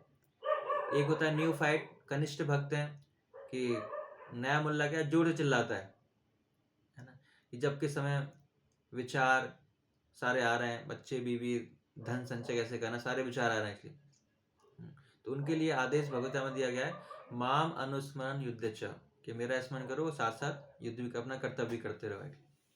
और दूसरा है स्वनिष्ठ, एडवांस है थोड़ा सा, मध्यम अधिकारी को कह सकते हैं, कि जो भी कार्य करना है गुरु और कृष्ण के बारे में सोचते हैं, और चाहे लालन पालन कुछ भी है, कृष्ण से संबंधित कर रहे हैं उसको। तो पूरे दिन भर के कार्यों में कृष्ण भाव में जुड़ा हुआ है, एवरी एक्सपेक्ट में क्या है, कृष्ण को केंद्र में लाए हुए उन्होंने। उनके लिए भगवता में भगवान कहते हैं मत चित्ता मत गता प्राणा बोधयंत परस्परम। और तीसरा कैटेगरी है परिनिष्ठ, वेरी एडवांस, बहुत उन्नत भक्त हैं। उनके लिए हर कार्य क्या, भगवान की सेवा है। जिस प्रकार माधवेंद्रपुरी है, नाम जप है, स्मरण है, चंदन लाना है, सब क्या है, भगवान की सेवा है। तो उनके लिए भगवता में बताया गया है, महात्मानस तुमाम पार्थ देवं प्रकृति आश्रिता भजन्ते अनन्येन मनसो ज्ञात्वा भूता दिव्यम अव्ययम। ये सदा भगवान के स्मरण में वो लगा रहता है। तो हमारा स्तर कैसा है सेवा में? कहीं ना कहीं तो हमें कृष्ण का स्मरण, मतलब कहीं ना कहीं हम कृष्ण को बिठाते हैं जबरदस्ती, कहीं बैठ जाओ, मतलब एडजस्ट करते हैं सेवा के अंदर। लेकिन जो महात्मा है वो क्या है, हर जगह कृष्ण है उनके। तो इन चीजों को समझने के बाद नियम आग्रह क्या होता है हम असली रूप में समझ जाएंगे। एक बार क्या हुआ कि चैतन्य महाप्रभु जब जगन्नाथ जी के दर्शन करने के जगन्नाथ मंदिर में, तो वो गरुड़ के पास होकर खड़े होकर दर्शन करते थे। उनकी भावना चैतन्य महाप्रभु की रहती थी कि मैं तो योग्य नहीं हूँ, मेरी तरफ तो भगवान देखेंगे नहीं, मैं कहीं खड़ा हूँगा तो मैं वो अपने पार्षद की तरफ देखेंगे, गरुड़ जो उनके पार्षद हैं तो उनकी तरफ देखेंगे तो हो सकता है मेरी तरफ ही नजर चली जाए, तो इसलिए हमेशा वो गरुड़ के पास ही खड़े होकर दर्शन करते थे। तो एक बार एक बहुत भीड़ थी वहाँ पर जगन्नाथ जी, तो एक बार ओल्ड लेडी आई और उसको दर्शन हो नहीं रहे थे, सामने बहुत भीड़ थी, दर्शन दिखाई नहीं दिया। तो क्या किया उसने, चैतन्य महाप्रभु के कंधे पर चढ़ गई और दर्शन करने लगी। एक हाथ से गरुड़ देव को पकड़ा, एक हाथ चैतन्य महाप्रभु से ऊपर चढ़ गई। तो जो उनके सर्वेंट थे चैतन्य महाप्रभु, उनको डांटने लगे, गोविंद ये क्या आपको पता नहीं सन्यासी हैं, ऐसे ऐसे व्यवहार करते हैं, ऐसे व्यवहार करते हैं। लेकिन चैतन्य महाप्रभु ने बोला नहीं रहने दो, है ना, मेरे में इतनी उत्सुकता नहीं है। मैं सोच रहा हूँ कि मेरे अंदर इतनी उत्सुकता कब आएगी कि मैं ऐसा कब भक्त बनूंगा कि भगवान के दर्शन करने के लिए मेरे अपने अंदर इतनी उत्सुकता ला पाऊंगा। तो चैतन्य महाप्रभु उनकी उत्कंठा को अप्रिशिएट करते हैं। सो कब नियम तोड़े जा सकते हैं, है ना, वो हमें भली भांति जानना चाहिए। यहाँ पर उन्होंने महिला ने नियम ब्रेक किया, लेकिन एक हायर नियम के लिए क्या, एक लोअर नियम को ब्रेक किया। लेकिन हम क्या करते हैं, हम अपनी इंद्रिय तृप्ति के लिए नियम तोड़ते हैं। हम क्या करते हैं, अपनी इंद्रिय तृप्ति के लिए नियम ब्रेक करते हैं, बट हमें ऐसा नहीं करना चाहिए। तो एक है नियम आग्रह, मतलब नियम पालन करने के लिए पालन करना, जो हमने उदाहरण दिया, और एक है नियम अग्रह, नियमों को ब्रेक कर देना, एक आशी नहीं रखना, छोड़ो। दूसरा कहानी आती है कि शिवानंद सेन की। तो शिवानंद सेन हम देखते हैं कि वो मायापुर से गौड़ी वैष्णव को हमेशा यात्रा ऑर्गेनाइज करते थे, सारे भक्तों को लेकर जाते थे। कहाँ पर, पुरी में, उनका रहने का, खाने का सब कुछ अरेंजमेंट करते थे, वो यात्रा लीडर होते थे। तो एक बार क्या हुआ, नित्यानंद प्रभु पहले पहुंच के वहां पर इस स्थान पर रुकना था, और शिवानंद सेन वहां पर नहीं पहुंच पाए, और न खाने का न बैठने का कुछ अरेंजमेंट वहां पर था नहीं। तो नित्यानंद प्रभु जैसे ही आए और शिवानंद सेन के खींच के लात मारी,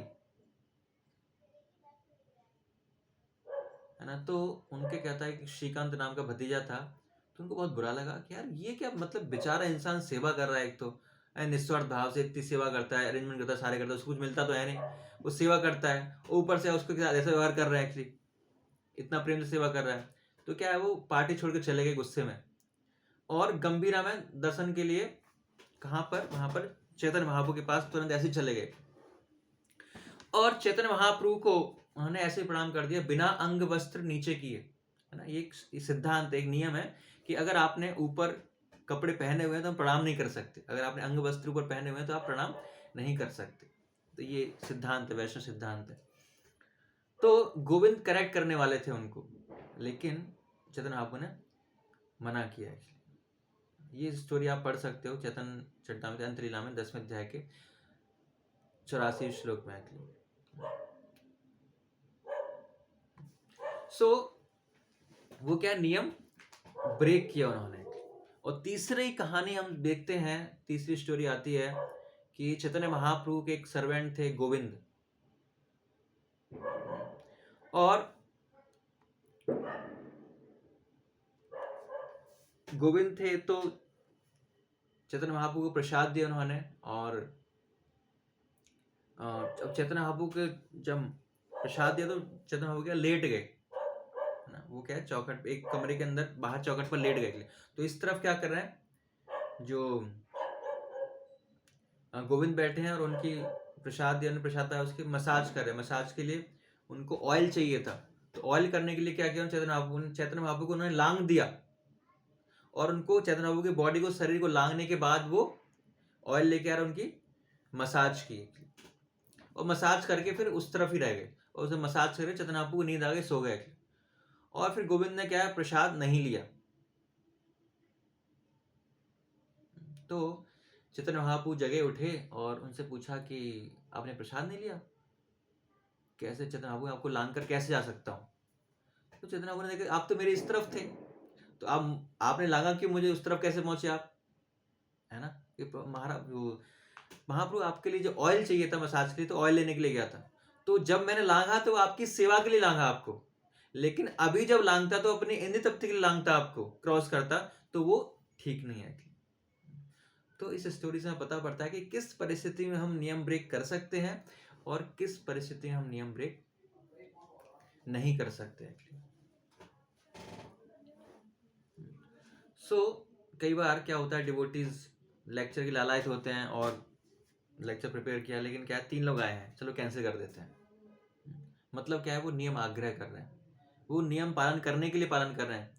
अगर एक भी आएगा तो भी हमें कथा करने की लालायत होना चाहिए, तो भी हमें लेक्चर देने की लालायत होना चाहिए। एक बार श्री प्रभुपाद जी प्रोग्राम कर रहे थे और बाद में भक्तों ने बोला महाराज प्रभुपाद जी कोई नहीं आया। श्री प्रभुपाद ने अकेले बैठकर, बहुत कम 4-5 लोग थे, तो भी पूरा प्रवचन दिया वहां पर। भक्तों को बुरा लगा और प्रभुपाद से बोले कि प्रभुपाद हमने बहुत प्रयास किया था लेकिन लोग नहीं आ पाए, सॉरी उसके लिए। तो प्रभुपाद ने बोला आपने देखा नहीं, बहुत लोग आए थे, नारद मुनि वहां बैठे थे, ब्रह्मा जी वहां बैठे थे, अन्य शुद्ध भक्त वहां पर बैठे हुए थे, कई सारे महाजन आए हुए थे, सब लोग बैठे हुए थे, कौन कह रहा नहीं आए थे। तो हमें नियम के लिए नियम फॉलो नहीं करना, हमें कृष्ण भावनामृत में वृद्धि करने के लिए नियम का पालन करना। अगर हम नियम पालन करने के लिए पालन करेंगे खाली, तो क्या होगा, वो केवल नियम आग्रह होगा, वो सुकृति बनेगा, वो भक्ति नहीं बनेगा, वो कृष्ण भावना में भक्ति आगे नहीं बढ़ाएगा। कभी कभी हम क्या जब कर रहे होते हैं, जब अच्छा कर रहे हैं, कोई देख रहा है, मैं ना वो सामने से देख रहा है, बिल्कुल हरे कृष्ण बिल्कुल अटेंटिव चैंटिंग कर रहे हैं, तो वो क्या नियम आग्रह। और अगर कोई नहीं देखता तो हम क्या सो जाते हैं। तो अगर हम ऐसा चैंटिंग कर रहे हैं तो वो क्या है, नियम आग्रह, नियम पालन करने के लिए पालन कर रहे हैं, बट हमारा जो वास्तविक भावना है वो कृष्ण भावना में प्रगति की नहीं है। एक्चुअली कई बार ऐसी परिस्थिति में हम होते हैं कि हम रूल ब्रेक नहीं करते, लेकिन उसको बैंड कर देते हैं, थोड़ा कमजोर कर देते हैं सिद्धांत को। जैसे मान लो कि पार्टी में है ना, एक ड्रिंक का ग्लास ले लेते हैं, है ना, कि सभी लोग क्या है कृष्ण कॉन्शियस के लिए फेवरेबल हो जाएंगे, तो मैं भी थोड़ा पी लेता हूँ, है ना। भक्त ने भाव लिया कि स्वीट नहीं खाना कार्तिक में, कोई बात नहीं, वंस इन अभी चल जाता है, थोड़ा सा कोई दिक्कत नहीं, भक्त बना दूसरा को, है ना। तो भोग की वृत्ति है कि ये कैसे खत्म होगी, सेवा करके खत्म होगी। जिस प्रकार हमारे अंदर श्रृंगार करने की इच्छा है ना, अपने आप को सजने संवारने की इच्छा है, तो हम क्या कर सकते हैं, भगवान का श्रृंगार कर सकते हैं, तो जिससे क्या है वो इच्छा हमारी छट जाएगी। उसी प्रकार हमारे प्रसाद ज्यादा खाने की इच्छा है, तो कैसे जाएगी, प्रसाद को बांट सकते हैं। तो ये सब क्या है, नियम आग्रह के काम है सारे। हम नियम पालन करने के लिए केवल पालन कर रहे हैं, लेकिन वास्तविक उद्देश्य जो कृष्ण आनंद प्रगति, वो हमारा उद्देश्य उससे नहीं है। जिस प्रकार हम फास्ट रखते हैं, जन्माष्टमी में गिरते पड़ते, शक्ति नहीं है, करना पड़ेगा, क्या भावना है, नियम आग्रह के, नियम पालन करने के लिए कर रहे हैं, लेकिन भावना नहीं है हम कृष्ण की खुशी के लिए उसको हम नहीं रख रहे, तो ये क्या नियम आग्रह है। और इसके विपरीत क्या, नियम आग्रह ब्रेक करना रूल्स को, कि सुबह पानी पी लेते हैं, मैं रख ही नहीं पाऊंगा, मुझसे नहीं होगा, है ना, फ्रूट्स ले लिए तो रूल्स ब्रेक कर दें, तो नियम आग्रह है।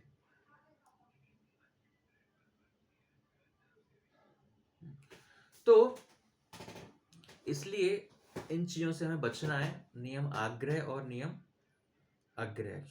इसके तात्पर्य में श्री भक्ति सिद्धांत सरस्वती ठाकुर 27 नंबर पेज पर लिखते हैं, उसके मतलब बताते हैं, पढ़िए।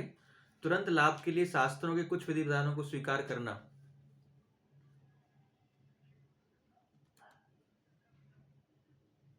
परम गति माता जी।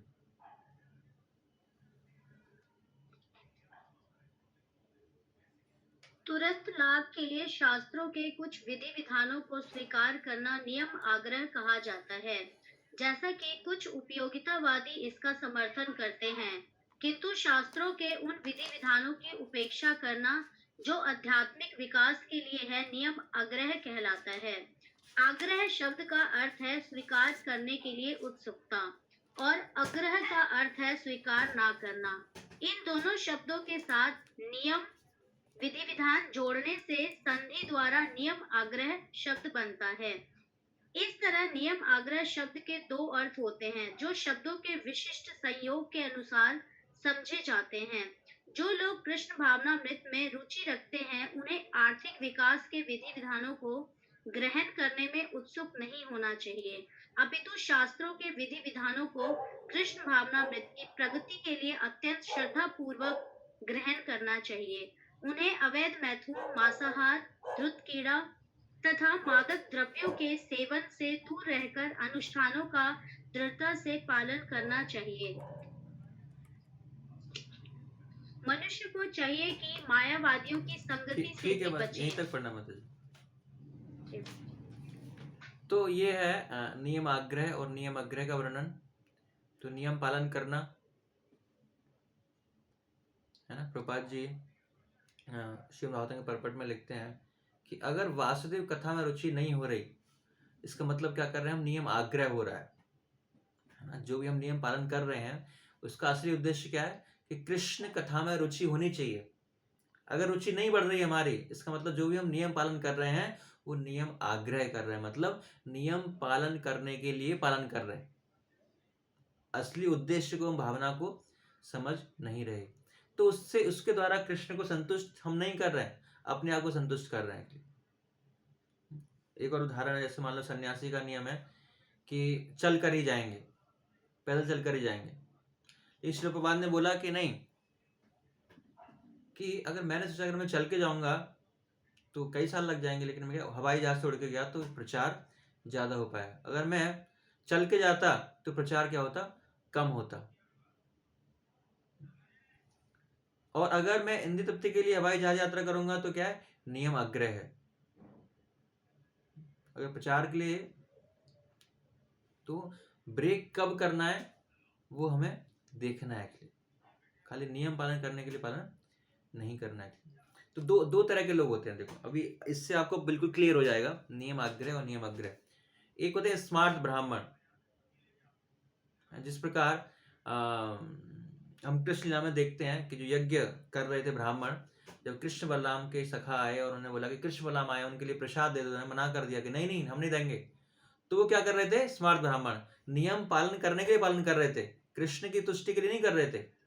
और दूसरी तरफ होते हैं सहजिया, वो क्या होते हैं, नियम आग्रह, वो सारे प्रिंसिपल्स को ब्रेक करते हैं। और जो रानियां थी उनकी भावना क्या थी, कृष्ण की सेवा के लिए थी। तो सहजिया जो है वो नियम आग्रह है, प्रिंसिपल ब्रेक करते हैं, फॉलो ही नहीं करते। और स्मार्ट ब्राह्मण वो नियम तो पालन कर रहे हैं, लेकिन उनका जो उद्देश्य है वो क्या है, कृष्ण की सेवा नहीं है, कृष्ण की प्रसन्नता नहीं है, खाली नियम पालन करने के लिए वो पालन करते हैं। तो ये जो दो हैं ये विकृतियां हैं, और भक्तों को भक्ति इन दोनों के बीच में चलती है, सहजिया और नियम आग्रह के बीच में। ना बिल्कुल सहजिया बनना है, सारे ब्रेक करने हैं, ना खाली नियम पालन का पालन करना है, तो बीच में हमें रहना है। मतलब भगवान की सेवा के लिए, भगवान कृष्ण की प्रसन्नता के लिए हमें उन सिद्धांतों का पालन करना है। तो ऐसा कोई उदाहरण जो आप बता सकते हो कि एक हायर प्रिंसिपल को फॉलो करने के लिए हम लोअर प्रिंसिपल को ब्रेक कर सकते हैं, एक ऐसा कोई उदाहरण आपको सोचना है, बताना है कि उस परिस्थिति में हमें उच्च सिद्धांत फॉलो करना है, उसके लिए हम क्या है, लोअर प्रिंसिपल हमने ब्रेक कर दिया, तो फिर वो नियम आग्रह की कैटेगरी में नहीं आएगा। क्यों हमने ब्रेक किया रूल्स को, क्योंकि एक हायर प्रिंसिपल हमें फॉलो करना है। ऐसा कोई उदाहरण कोई देना चाहेगा कि किस परिस्थिति में हम प्रिंसिपल ब्रेक कर सकते हैं और वो नियम आग्रह की कैटेगरी में नहीं आएगा?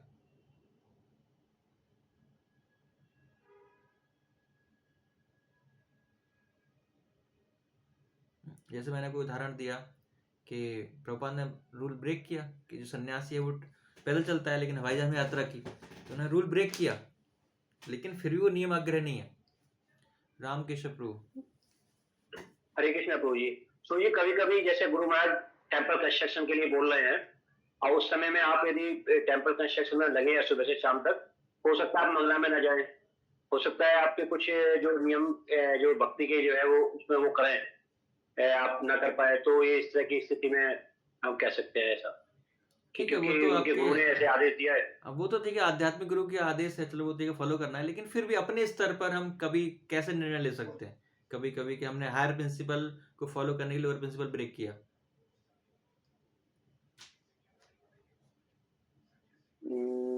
प्रचार के समय में ऐसी स्थितियां कई बार आती है प्रभु जी। जैसे जैसे हम प्रचार करने जाते हैं तो उस समय हमें कुछ छोटे छोटी चीजों से कई बार कंप्रोमाइज करना पड़ जाता है, जैसे क्योंकि सामने वाला जिनके बीच में हम बैठ रहे हैं वहां पे वो यदि हम उनके ऊपर बहुत सारे नियम ला देंगे, अपने को एक्स्ट्रा का दिखाएंगे, तो ऐसी स्थिति होती है जैसे मान लीजिए अब हम, तो हमारा नियम है कि हम किसी ऐसे व्यक्ति के हाथ का ही प्रसाद लें जो दीक्षित है या जो है भक्त है, लेकिन अभी आप प्रचार करने जा रहे हैं, आपने भक्ति विषय या जो दूसरा कार्यक्रम किया और वहां गए, वो लोग अभी भक्त नहीं है, तो उस समय हम उनका वो भी लेंगे, प्रसाद लेंगे जैसा भी बनेगा।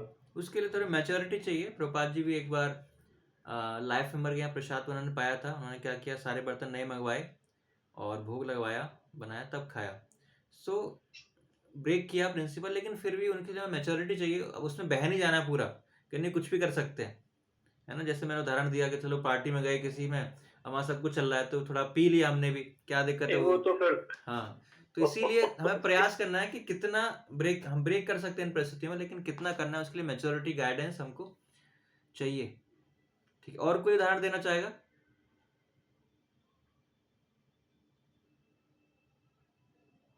गुरु जी हरे कृष्णा। हरे कृष्णा बोलिए। मेरे को कुछ ऐसा प्रतीत पड़ता है कि प्रभुपाद जी ने भी नियम ब्रेक किया, क्योंकि ब्रह्मचारी और सन्यासियों को शादी करवाने का नियम नहीं था, लेकिन उन्होंने विदेश में उन लोगों की शादी करवाई क्योंकि वो संघ में रह के और सब कार्य कर रहे थे, लेकिन वो नियम ब्रेक करके उन्होंने मतलब उनको कृष्ण भावना करना था, इसलिए उनको शादी करवा के फिर उनको दीक्षा दी और आगे बढ़ाया। हाँ, वो तो सही बात है आपकी। प्रभुपाद सन्यासी थे और सन्यासी को ऐसे शादी नहीं करवानी चाहिए, उन्होंने किया, ठीक है। लेकिन हम अपने जीवन में हम कौन से ऐसे चीज देखते हैं कि हायर प्रिंसिपल को छोड़कर हम फॉलो करने के लिए लोअर प्रिंसिपल ब्रेक करते हैं? हरे कृष्णा प्रभु जी। हरे कृष्णा प्रभु जी, जैसे कभी, जैसे मैं भी अपना एग्जांपल बताती हूँ, जैसे राधा अष्टमी आई तो हमारे पास शाम को सेवा थी, और जैसे दोपहर तक होता है, मैंने निर्जला फास्ट रखनी होती है। तो पहले तो यही था कि हम फॉलो कर रहे थे कि हाँ निर्जला रखनी है, लेकिन 2-3 दिन पहले जैसे थोड़ी सी बीपी लो हो रहा था, तो मुझे माता जी ने यही समझाया कि शाम को आपको सेवा भी करनी है, तो आप अपना ये जो व्रत है वो आप मतलब तोड़ सकते हो, आप ले सकते हो। अगर आप निर्जला नहीं कर पा रहे हो आफ्टरनून तक, तो आप उसको ब्रेक कर सकते हो, क्योंकि आपको सेवा कंप्लीट करनी है। तो वो है कि हम उस नियम को उस पर्पस के लिए सेवा कंप्लीट के लिए हायर पर्पस के हमारे भगवान की सेवा, और लोअर प्रिंसिपल हमने ब्रेक किया कि ठीक है हम पूरा निर्जल नहीं रख पाएंगे, कुछ फ्रूट्स वगैरह खा सकते हैं। तो ये जो अगर हम ऐसा करते हैं तो नियम जो है वो उस कैटेगरी में, नियम आग्रह की कैटेगरी में वो नहीं आएगा। तो ये था नियम आग्रह और नियम आग्रह, जिनसे हमें बचना है। नियम आग्रह मतलब खाली रूल्स फॉलो करने के लिए फॉलो नहीं करना है, उसका उद्देश्य है कृष्ण की प्रसन्नता, कृष्ण की खुशी के लिए हमें कार्य करना है, नियम को पालन करना है। अगर ऐसा नहीं करेंगे तो नियम आग्रह कहलाएगा। और अगर ब्रेक भी नहीं करना है, अगर ब्रेक करते हैं तो नियम आग्रह हो जाएगा। कब ब्रेक करना है वो भी हमने सीखा। तो ये था नियम आग्रह और नियम आग्रह। इसके बाद है जनसंगस्य लौल्यम, है ना, जनसंग और लौल्य। तो ये जो जनसंग है इसके बारे में प्रभुपाद जी बताते हैं। भक्तिविनोद ठाकुर जो है, पढ़िए, श्री प्रभुपाद जी लिखते जनसंघ के बारे में पेज नंबर 25 पर। जनसंघ का अर्थ है कृष्ण भावनाएं में रुचि न रखने वाले व्यक्तियों की संगति करना। सुकृति माता जी। जनसंघ का अर्थ है कृष्ण भावनामृत में रुचि न रखने वाले व्यक्तियों की संगति करना। मनुष्य को चाहिए कि ऐसी संगति से सर्वथा दूर रहे। अतः श्री नरोत्तम दास ठाकुर ने हमें केवल कृष्ण भावना भावित भक्तों की संगति में भक्त सनिवास रहने का परामर्श दिया है। मनुष्य को चाहिए कि भगवत भक्तों की संगति में रहकर सदैव भगवान श्री कृष्ण की सेवा में संलग्न रहे। समान व्यापार में संलग्न व्यक्तियों की संगति व्यापार में उन्नति के लिए लाभप्रद होती है। फलस्वरूप भौतिकतावादी लोग अपने प्रयासों को बढ़ाने के लिए तरह तरह के संगठन तथा क्लब बनाते हैं। उदाहरणार्थ, व्यापार जगत में स्टॉक एक्सचेंज और चैम्बर ऑफ कॉमर्स जैसी संस्थाएं पाई जाती हैं। इसी प्रकार हमने अंतर्राष्ट्रीय कृष्ण भावनामृत संघ स्थापित किया है, जो लोगों को अवसर प्रदान करता है कि वे उन लोगों की संगति करें जो भगवान श्री कृष्ण को भूले नहीं है। हमारे इस्कॉन आंदोलन द्वारा प्रदत्त यह आध्यात्मिक सानिध्य दिनों दिन बढ़ता जा रहा है। विश्व अनेक लोग अपनी सुप्त कृष्ण चेतना को जगाने के लिए इस संघ में सम्मिलित हो रहे हैं। शिला भक्ति सिद्धांत ठाकुर अपनी आगे पढ़िए 28 पेज नंबर पे। मनुष्य को चाहिए कि मायावादियों की संगति से बचे। मनुष्य को चाहिए कि मायावादियों की संगति से भी बचे, क्योंकि वे केवल वैष्णवों की निंदा ही करते रहते हैं। अत्याहारियों के अंतर्गत इन लोगों का समावेश हो जाता है। भोक्ति कामी अर्थात भौतिक सुख चाहने वाले, मुक्ति कामी अर्थात जो निराकार ब्रह्म में विलीन होकर मुक्ति चाहते हैं, तथा सिद्धि कामी अर्थात जो योग की सिद्धि चाहते हैं। ऐसे लोगों की संगति करना तनिक विवंचनीय नहीं है।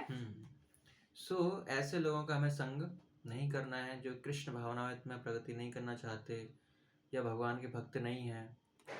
तो जन संग मतलब जो भौतिकतावादी लोग हैं उनका हमें संग नहीं करना है। तो जो भक्तिविनोद ठाकुर हैं वो भक्ति लोगों को बताते हैं कि बहुत सारे ऐसे लोग हैं जो लगता है कि वो धार्मिक हैं, लेकिन वो वास्तव में धार्मिक नहीं होते हैं। कुछ होते हैं बिल्कुल ही भौतिकतावादी में व्यक्त हैं, है ना, धर्म का पालन नहीं करते, है ना।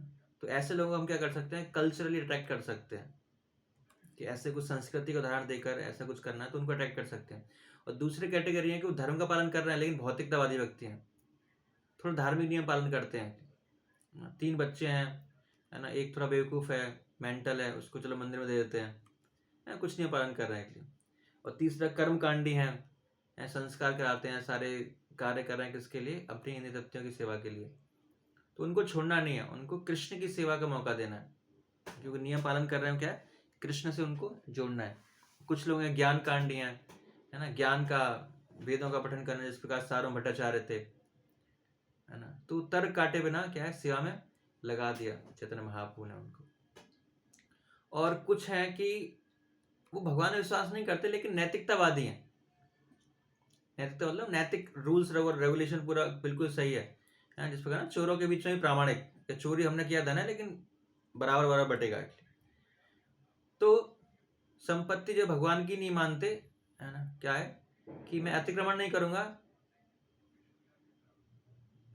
तुम मेरे पे मत करना है। सो उनके अंदर भी नैतिकतावादी है लेकिन अथीस्ट भगवान में विश्वास नहीं है। तो वो भी क्या है, वो भी जनसंघ है, उनको हमें अवॉइड करना है।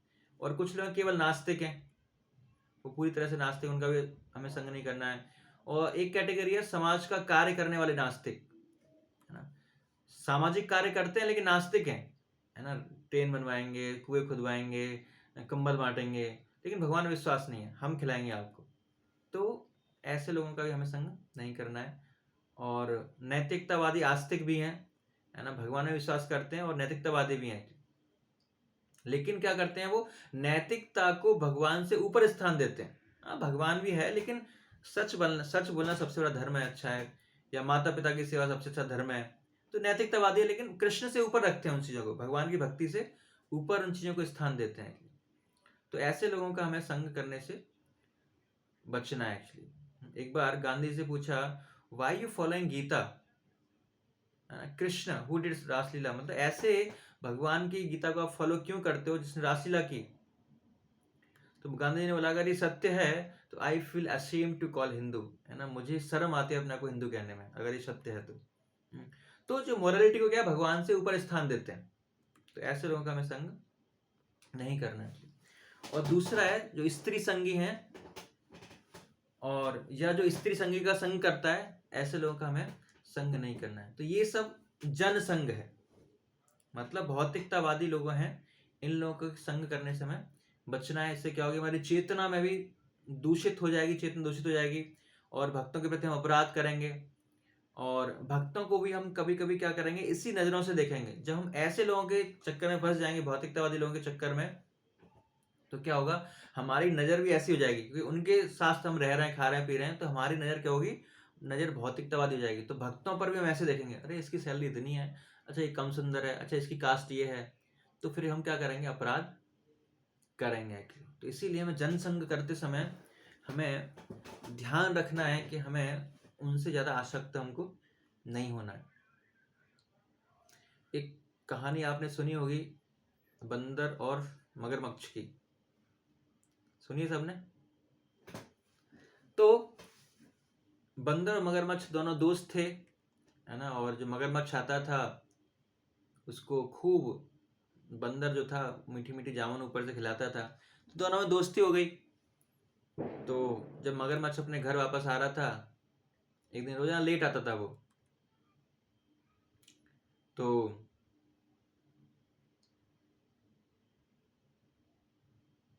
फ्रेंडशिप जो बढ़ जाती है तो घर पे जब पहुंचता है तो उनकी बीवी जो थी मगरमच्छ की, वो पूछती है आजकल आप लेट आते हो, है ना, रोज तो पहले तो नहीं आते थे लेकिन आजकल आप लेट आ रहे हो, रोज लेट आ रहे हो। वो कुछ नहीं, मेरा एक फ्रेंड बन गया है और उससे गप्पे मारते रहते हैं, टाइम कब कट जाता है पता ही नहीं पड़ता, है ना, जनरल नॉलेज मेरा बढ़ रहा है ना, चीजें बातचीत करके एक्चुअली। तो जो मिसेज मगरमच्छ थी उन्होंने बोला कि अच्छा बंदर आपका फ्रेंड है, तो मैंने सुना है उसका हृदय जो है बहुत कलेजा मीठा होता है क्योंकि वो जामुन खाता है। आप क्या करो, कल ब्रेकफास्ट में उसको बुलाओ और उसका ब्रेकफास्ट करते हैं। तो मगरमच्छ ने बोला नहीं नहीं मेरा फ्रेंड है, ऐसे थोड़ी कर सकते हैं, दोस्त के खिलाफ ऐसे जाएंगे तो दिक्कत होगी। तो पत्नी उसकी कहती है कि नहीं नहीं मुझे पता था, आप झूठ बोल रहे हो, आपका कोई चक्कर है वहां पे, आप फ्रेंड का बहाना बना रहे हो, इसीलिए आप मुझे मना कर रहे हैं एक्चुअली, आप मुझसे प्रेम नहीं करते, अगर करते हो तो उसको लेके आओ कल ब्रेकफास्ट में। तो बेचारा मगरमच्छ जाता है और उसको धोखे से बिठा लेता है जो बंदर है पीठ पर, और आज मैं चलो सैर करा के लाता हूँ। तो बंदर बेचारा बैठ जाता है और फिर अंदर ही अंदर थोड़ा मगरमच्छ को लगता है कि मैं थोड़ा गलत कर रहा हूँ इस व्यक्ति के साथ ना, बता देता हूँ मैं किस कारण इसको लेके जा रहा हूँ। तो जो मगरमच्छ है वो उसको बता देता है कि इस प्रकार मेरी पत्नी की इच्छा है कि वो आपके कलेजे को खाना चाहती है। और जैसे बंदर ने सुना तो तुरंत डरा नहीं, उसने क्या अपनी बुद्धि का इस्तेमाल किया कि अच्छा कलेजा खाना चाहती है, अरे पहले क्यों नहीं बताया आपने, अरे मैं तो अपना कलेजा वहीं टांग के छोड़ा है, वहीं पेड़ पर लटका के छोड़ा है, अगर पहले बताते तो मैं साथ में लेके आता उसको, चलो वापस लेके आते हैं, हाँ चलो वापस लेके आते हैं। तो मगरमच्छ उसको वापस लेके जाता है और जैसे ही वो नदी के किनारे पहुंचते हैं तो बंदर ने लॉन्ग जंप और हाई जंप दोनों एक साथ लगाई है ना, लॉन्ग जंप और हाई जंप एक साथ लगाई और पेड़ पर चला गया। उसके बाद ठेंगा है ना, ठेंगा फूट लो भाई, अब मैं नहीं आ रहा तुम्हारे साथ। तो उस प्रकार यहाँ से हम क्या शिक्षा ले सकते हैं कि जो बंदर हैं भक्तों के समान हैं, अपने मंदिर में आराम से भक्ति कर रहे हैं, लेकिन कई बार क्या होता है प्रचार के समय या कभी कभी ऐसा प्रचार के अंदर होता है उतना ऐसे हम जनसंघ में फंस जाते हैं, ऐसे भौतिकतावादी लोगों के बीच फंस जाते हैं और उनकी टेरिटरी में स्थान में जाते हैं एक्चुअली, और जब पता चलता है यार मैं तो फंस गया, मैं तो मेरी चेतना दूषित हो रही है, सब कुछ दूषित हो रहा है एक्चुअली, तो भक्त कहते हैं कि भाई मैं ऑलरेडी कृष्ण को हाथ दे चुका हूँ, आपको हाथ नहीं दे सकता अपना, इसलिए वो क्या है वापस उनको छोड़ जाते हैं। फिर भक्तवादी लोग क्या करते हैं, ये हमारे काम करने इसको वापस छोड़ देते हैं। तो इसीलिए हमें ध्यान रखना है कि जब जनसंघ करें तो उतना हमारे अंदर योग्यता है कि नहीं है ना, हमें बहुत इंटेलेक्चुअल लेवल पर या बुद्धिमानी से काम लेना चाहिए ऐसे जनसंघ करते समय, भौतिकतावादी लोगों को प्रचार करते समय। ऐसा ना हो हम उनको प्रचार करने गए वो हमें प्रचार कर दें, मतलब हम उनकी बातों में फंस जाएं और हमें लगता है नहीं भौतिक जीवन अच्छा था, कहाँ फंसा दिया भक्तों ने हमको, कुछ भी खाने को नहीं मिलता, ये सारे नियम फॉलो करने पड़ते हैं, आप कितने अच्छे हो। ऐसा ना हो कि हमारे मन को बदल दें। तो इसी प्रकार ऐसे जनसंघ से हमको बचना है।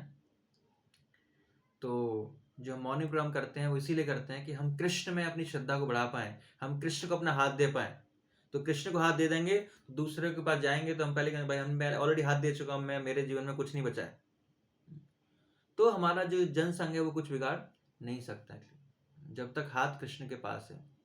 तो ये सार है यहाँ का, सनातन गोस्वामी हरि भक्ति विलास में कहते हैं कि that one should not hear Bhagavad Gita, the Purana, the Srimad Bhagavatam or any Hari Katha from anyone who is not a Vaishnav in his action, है ना, मतलब कितना who is not a Vaishnav in his action, जो अपने कार्यों से वैष्णव प्रतीत नहीं होता है, मतलब हो सकता है उसे तिलक लगा रखा हो, कपड़े पहन रखे हो, लेकिन अगर वो कार्यों से अगर वैष्णव प्रतीत नहीं हो रहा है तो ऐसे व्यक्ति से हमें हरि कथा भगवद गीता नहीं सुननी है।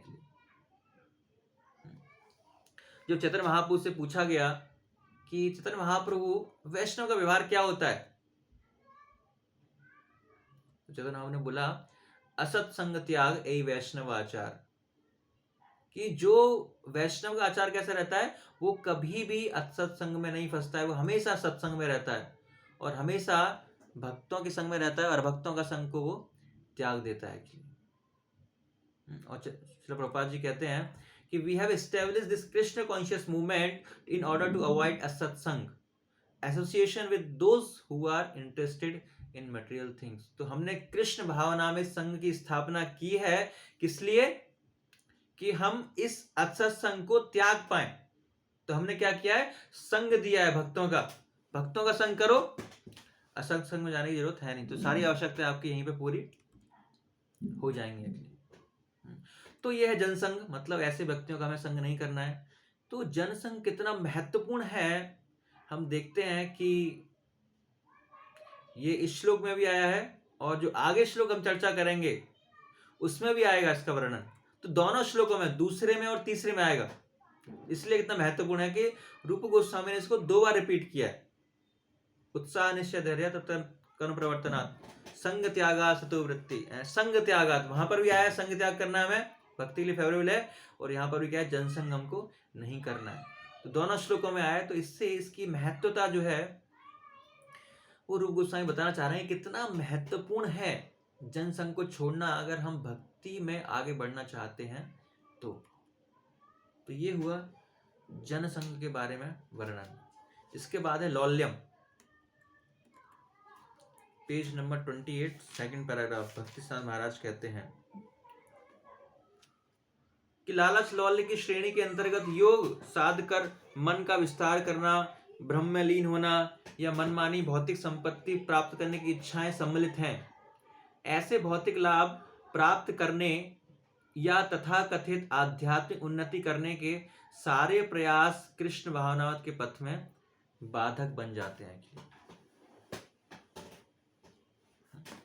तो 3 प्रकार के लौल्य मतलब इच्छा जाहिर करना, उनके प्रति रुचि दिखाना भक्ति सिद्धांत महाराज बता रहे हैं। पहला योग साध कर मन का विस्तार करना, दूसरा ब्रह्म में लीन होना या मनमानी भौतिक संपत्ति के पीछे भागना है। तो इतने गैजेट्स की हमें जरूरत नहीं है। लौल्यम क्या है कि ये अराइज होता है ज्ञान संग से, जन संग से, है ना। जब हम जन संग करते हैं तो हमारे अंदर भी वो इच्छा होती है कि जो इन लोगों के पास वस्तुएं हैं वो मेरे पास भी हो।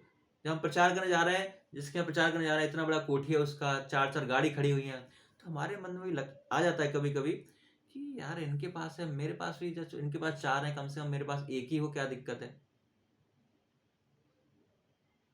ना। तो कुछ तो हम कर लें एक्चुअली, कुछ योगा प्रैक्टिस कर लेते हैं, कुछ और मेंटल स्पेकुलेशन कर लेते हैं एक्चुअली। तो उससे क्या होता है, हमारी जो भक्ति है वो नष्ट हो जाती है एक्चुअली। इसीलिए चैतन्य चेतावनी में मधुरा में 8वें अध्याय के 17वें श्लोक में बताया गया है, कृष्ण भक्ति रस भाविता मति क्रियताम यदि कुतोपि लभ्यते तत्रम लौल्यम अपि मूल्यम एकलम जन्म कोटि सुकृति न लभ्यते। कि जो प्योर डिवोशनल सर्विस है, ये जो पुण्य कर्म है उनका 1000 जीवन में भी अगर पुण्य कर्म करते हैं तो भी भक्ति की बराबरी नहीं कर सकते, है ना। इसका एक ही प्राइस है, इसका एक ही मूल्य है। तत्र लौल्यम अपि मूल्यम एकलम, वो मूल्य क्या है? लौल्यम, intense greed to obtain it, है ना। कि इस भक्ति को बहुत गहरा लालच होना इसको प्राप्त करने के लिए। तो ये इसका एक बार मात्र मूल्य है एक्चुअली। और अगर ये कहीं पर आपको मिलता है तो हमें इसको बिना डिले किए हुए इसको परचेज हमें करना है। जन्म कोटि सुकृति न लभ्यते एक्चुअली। सो ये लौल्यम पॉजिटिव है ना। वो लौल्यम क्या है? नेगेटिव है। उस लौल्यम को हमको छोड़ना है। जो भौतिक संसार की वस्तुएं हैं या भौतिक वस्तुओं की इच्छा करना, लौल्य करना, वो नेगेटिव है एक्चुअली, है ना। तो ये लौल्य उस लौल्य का काम करता है। अगर हमें उस लौल्य को हटाना है तो इस लौल्य को बढ़ाना है, मतलब भगवान की भक्ति प्राप्त करने के लिए इच्छा करनी है एक्चुअली। और इसके अगले पैराग्राफ में बताया जा रहा है कि इन इच्छाओं को टालने से क्या होगा, ये सब उसमें बताया जा रहा है कि पृथ्वी पर क्या होगा, पॉलिटिक्स में क्या होगा, इकोनॉमी में क्या होगा, या व्यक्तिगत जीवन में क्या होगा। तो अगर इन 6 चीजों को अपने जीवन से हटा देते हैं तो ये जो समाज है, व्यक्तिगत जीवन में, सामाजिक जीवन में, पॉलिटिक्स में और इकोनॉमिक्स में, ये जो समृद्ध राज्य है हमारा, हर क्षेत्र में समृद्ध बनेगा। तो ये ऐसा प्रभुपाद जी आगे के पैराग्राफ में बता रहे हैं। तो पढ़िए पेज नंबर 28, पूंजीवादियों एवं साम्यवादियों के मध्य।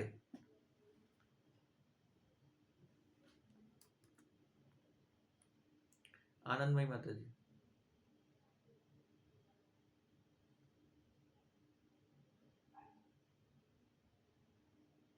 हरे कृष्ण प्रभु जी। हरे कृष्ण। पूंजीवादियों एवं साम्यवादियों के मध्य जो आधुनिक युद्ध चल रहा है वे अध्यात्म के संबंध में श्री रूप गोस्वामी के उपदेश की अवमानना करने के कारण आधुनिक पूंजीवादी आवश्यकता से अधिक संपत्ति का संग्रह करते हैं और साम्यवादी उनकी संपन्नता से ईर्ष्या करने के कारण सारे धन तथा संपत्ति का राष्ट्रीयकरण करना चाहते हैं। दुर्भाग्यवश वे साम्यवादी संपत्ति तथा उसके वितरण की समस्या को हल करना नहीं जानते। फलस्वरूप जब पूंजीवादियों की संपत्ति साम्यवादियों के हाथ में आ जाती है तो उसका कोई हल नहीं निकलता। इन दोनों विचारधाराओं से विपरीत कृष्ण भावना भावित विचारधारा है जो ये बताती है कि सारी संपत्ति कृष्ण की है। इस प्रकार जब तक सारी संपत्ति कृष्ण के प्रशासन के अंतर्गत नहीं आ जाती तब तक मनुष्य जाति की आर्थिक समस्या का कोई हल नहीं मिल सकता। साम्यवादियों या पूंजीवादियों के हाथों में संपत्ति सौंप देने से कोई हल निकलने वाला नहीं है। यदि $100 का एक नोट सड़क पर पड़ा हो तो कोई व्यक्ति उसे उठाकर अपनी जेब में रख सकता है। ऐसा व्यक्ति ईमानदार नहीं है। दूसरा व्यक्ति इस धन को देखने पर यह सोचकर कि उसे दूसरों का धन नहीं छूना चाहिए, उसे वहीं पड़े रहने दे सकता है। यद्यपि वह दूसरा व्यक्ति अपने कार्य के लिए उस धन को चुराता नहीं, लेकिन वह उसके सही उपयोग से भी अनजान होता है। तीसरा व्यक्ति जो इस $100 के नोट को देखता है वह उसे उठाकर उस व्यक्ति को खोज सकता है जिसने उसे खोया था और उसे वापस दे सकता है। यह व्यक्ति उस धन को अपने ऊपर खर्च करने के लिए न तो चुराता है, न उसकी उपेक्षा करके उसे सड़क पर ही पड़े रहना देता है। वह इस धन को उठाकर और उसे उस व्यक्ति को देकर जिसने उसे खोया था, यह व्यक्ति ईमानदार एवं चतुर सिद्ध होता है। ठीक है, पूंजीवादियों। ठीक है माता जी, आगे बढ़ते हैं। हरे कृष्ण। सो यहाँ पर पूंजीवादी मतलब पूंजीवादियों की इच्छा क्या रहती है कि मैं भोग करूंगा, सारी वस्तुएं कैसी मेरे लिए हैं, मेरे लिए काम करो। तो जो इंडस्ट्री है वो तो हमेशा इसमें लड़ाई चलती रहती है। तो पूंजीवादी। और दूसरा है साम्यवादी, वो क्या कहते हैं कि सब कुछ किसका है, गवर्नमेंट का है, तो राष्ट्रीयकरण करो, है ना, सरकार डिसाइड करेगी कौन कितना चीज वस्तुएं लेगा। तो समस्या क्या है कि चलाने वाला समस्या अपरिपक्व है ना, अपने काम के लिए चला रहे हैं उसको, है ना। लेकिन हमारा सारा काम, सारा बिजनेस, बच्चों के काम, प्रॉफिट किसके लिए होना चाहिए, कृष्ण को देते हैं। जो भक्त है उसको सारा काम किसके लिए, वो अपने नितृप्ति के लिए नहीं है, वो कृष्ण की सेवा के लिए। तो संपत्ति किसके लिए, कृष्ण के अनुसार आ जाए तो खुश हो जाए जीवन में। अगर नहीं आ रही तो उससे हमारे जीवन में कोई दिक्कत नहीं आनी चाहिए। तो हमें अपना जीवन कृष्ण को सेंटर में रख के करना है। तो प्रभुपाद जी कहने का मतलब ये है कि अगर 6 चीजों का हम पालन करेंगे तो आगे और प्रभुपाद जी डिटेल में बताएंगे कि अपने जीवन में हम समाज में शांति व्यवस्था ला सकते हैं। आगे पढ़िए, पूंजीवादियों की संपत्ति को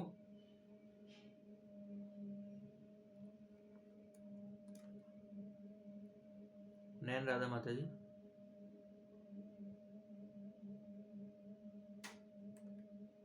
हरे कृष्ण।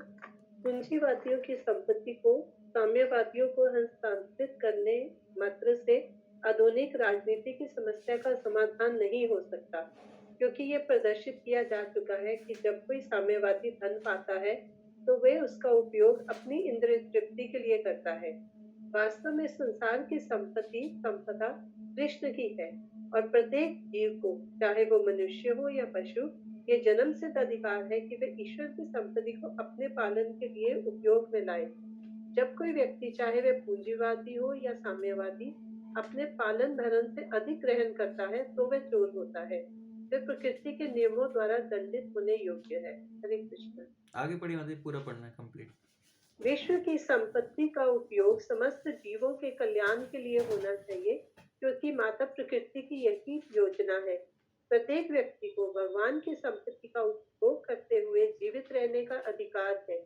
जब सारे लोग भगवान की संपत्ति को वैज्ञानिक ढंग से उपयोग में लाने की कला सीख लेंगे तो वे एक दूसरे के अधिकारों में अतिक्रमण नहीं करेंगे।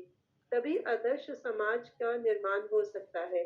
ऐसे आध्यात्मिक समाज के मूलभूत सिद्धांत का उल्लेख श्री ईशोपनिषद के प्रथम मंत्र में हुआ है। ईशावास्यमिदं सर्वं यत् किंचन जगत्यां जगत् तेन तंतेन भुंजेत मा कस्य धनम। इस ब्रह्मांड के भीतर की प्रत्येक चर या अचर वस्तु भगवान द्वारा नियंत्रित है और उन्हीं के अधिकार में है।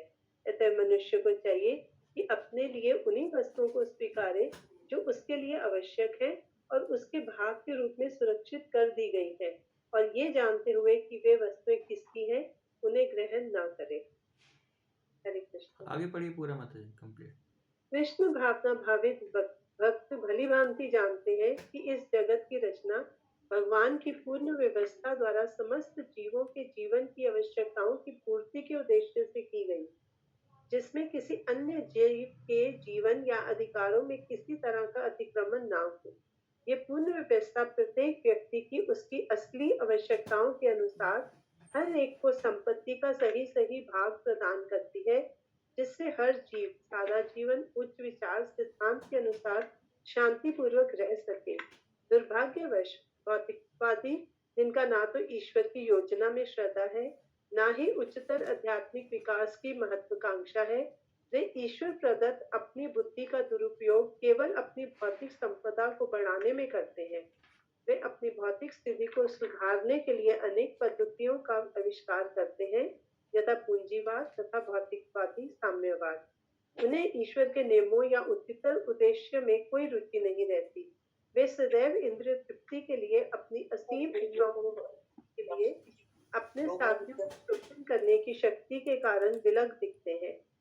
यदि मानव समाज रूप गोस्वामी द्वारा गिनाए गए मूलभूत दोषों, अत्याहार इत्यादि को छोड़ दे तो मनुष्यों तथा पशुओं, पूंजीपतियों तथा साम्यवादियों के बीच का सारा वैमनस्य दूर हो जाएगा। यही नहीं, आर्थिक या राजनीतिक विषमता तथा अस्थिरता की सारी समस्याएं हल हो जाएंगी। यह शुद्ध चेतना समुचित आध्यात्मिक शिक्षा तथा अभ्यास द्वारा जागृत की जाती है, जो वैज्ञानिक रीति से कृष्ण भावनामृत आंदोलन द्वारा प्रदान की जाती है। ठीक है माता ये जी, कृष्ण भावनामृत करेंगे। ठीक है। यहाँ पर प्रपात जी जैसे मैंने बताया कि किस प्रकार अगर हम 6 चीज़ों को त्यागते हैं तो किस प्रकार पूंजीवादी समाज में पूरे विश्व में शांति, इकोनॉमिकली, सामाजिक रूप से प्रपात जी लिख रहे हैं कि किस प्रकार शांति व्यवस्था आ सकती है, क्योंकि हर व्यक्ति अपने कोटे से लेगा, ज़्यादा नहीं लेगा। सारी समस्याएं क्यों आ रही हैं कि हम अपने दूसरे के कोटे में से हम लेते हैं, तो हमारे पास तो ज़्यादा चीज़ें हो जाती हैं, दूसरे व्यक्ति के पास खाने के लिए भी नहीं रहता है। तो ये समस्याओं का कारण ये है। तो अगर ये 6 चीज़ों का पालन करेंगे, प्रयास नहीं करेंगे, त्याग नहीं करेंगे, तो निश्चित रूप से पूरे विश्व में शांति व्यवस्था आएगी, ऐसा प्रभुपाद जी जो है यहाँ पर कहना चाह रहे हैं। और इसके बाद कंक्लूजन, प्रभुपाद जी श्लोक का कंक्लूजन देते हैं, निष्कर्ष देते हैं अंतिम पैराग्राफ में, और बताते हैं कि कृष्ण भावनामृत आंदोलन एक आध्यात्मिक समुदाय का संगठन प्रदान करता है जो विश्व में शांतिपूर्ण स्थिति ला सकता है। प्रत्येक बुद्धिमान व्यक्ति को अपनी चेतना को शुद्ध करना चाहिए और कृष्ण भावनामृत आंदोलन की हृदय पूर्वक शरण ग्रहण करके भक्ति मार्ग में अवरोधों से अपने को मुक्त कर लेना चाहिए। तो प्रभुपाद जी कह रहे हैं यहाँ पे 3 चीज़ें होंगी कि अगर 6 चीज़ें करते हैं हम, अगर इन 6 चीज़ों का त्याग करते हैं तो क्या होगा, दिव्य चेतना का विकास होगा और विश्व में शांति आएगी। अगर इन 6 चीज़ों का हम त्याग कर देते हैं तो हमारी चेतना का विकास होगा कृष्ण भावनामृत में, और दूसरा विश्व में भी शांति आ जाएगी। तो प्रभुपाद कह रहे हैं कि प्रत्येक बुद्धिमान व्यक्ति को कृष्ण भावनामृत आंदोलन की शरण ग्रहण करनी चाहिए, जिससे ये सारा लाभ आप लोगों को पहुँचेगा। हरे कृष्णा। तो आज हमने डिस्कस किया इस श्लोक के माध्यम से कि हमें अत्याहार नहीं करना है, अत्याहार से बचना है। अत्याहार के लिए प्रयास करना पड़ता है, प्रयास नहीं करना। असली प्रयास क्या है कि कृष्ण भावनामृत की प्रगति के लिए जीवस्य जिज्ञासा, जीवस्य तत्व जिज्ञासा, उसके लिए प्रयास करना है। अपने भौतिक जीवन के लिए प्रयास हमको नहीं करना है, या फिर आर्थिक लाभ के लिए धन का पालन हमको नहीं करना है। तो ये प्रयास है कर्म प्रयास, ज्ञान प्रयास या योग प्रयास, ये सब हमें नहीं करने हैं। अत्यार प्रयास, प्रजल्प नहीं करनी है हमको। जो भी भौतिक चर्चाएं हैं जो हमारे कृष्ण भावनामृत के लिए है वो प्रजल्प नहीं करनी है, वो जल्प करनी है, जो कृष्ण भावनामृत को हमें उन्नति प्रदान करती है। नियम आग्रह और नियम आग्रह, नियम आग्रह मतलब खाली नियम पालन करने के लिए पालन नहीं करना है, वो कृष्ण भावना में वृद्धि के लिए पालन करना है, या फिर ब्रेक नहीं करना है उसको। और कब ब्रेक करना है? हायर प्रिंसिपल को फॉलो करने के लिए लोअर प्रिंसिपल हम ब्रेक कर सकते हैं। तो नियम आग्रह, जनसंग, है ना, ऐसे भौतिकतावादी व्यक्तियों का हमें संग नहीं करना है, मायावादी इत्यादि जो हैं, जो भौतिक चर्चा करते हैं ना, हमें ऐसे लोगों से सुनना है कृष्ण कथा। जनसंग, लौल्यम, है ना, भौतिक चीज़ों को प्राप्त करने के लिए लौल्य, ग्रीड, लालच नहीं दिखाना है हमको। किसके लिए लालच दिखाना है हमें? कृष्ण भावनामृत में कैसे रुचि बढ़ाएं, भक्ति में कैसे उन्नति करें, भक्ति को कैसे प्राप्त करें, तो उसके लिए लौल्य दिखाना है, वही एक मूल्य है। और चेतन बाबू कहते हैं कि जहां भी आपको ये मिले मूल्य, आप उसको कुछ भी देकर परचेज कर लो, जिससे क्या भक्ति में आगे बढ़ सकते हो। प्रभुपाद जी निष्कर्ष में कहते हैं कि अगर इन 6 चीजों का हम त्याग करते हैं तो हमारी दिव्य चेतना में विकास होगा, इससे हम भक्ति अच्छी कर पाएंगे और विश्व में शांति आ पाएगी।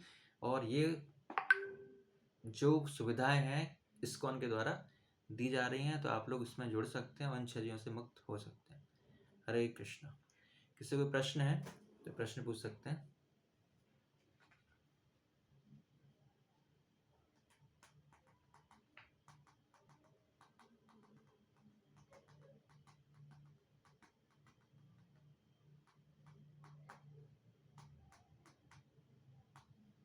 कोई प्रश्न किसी का?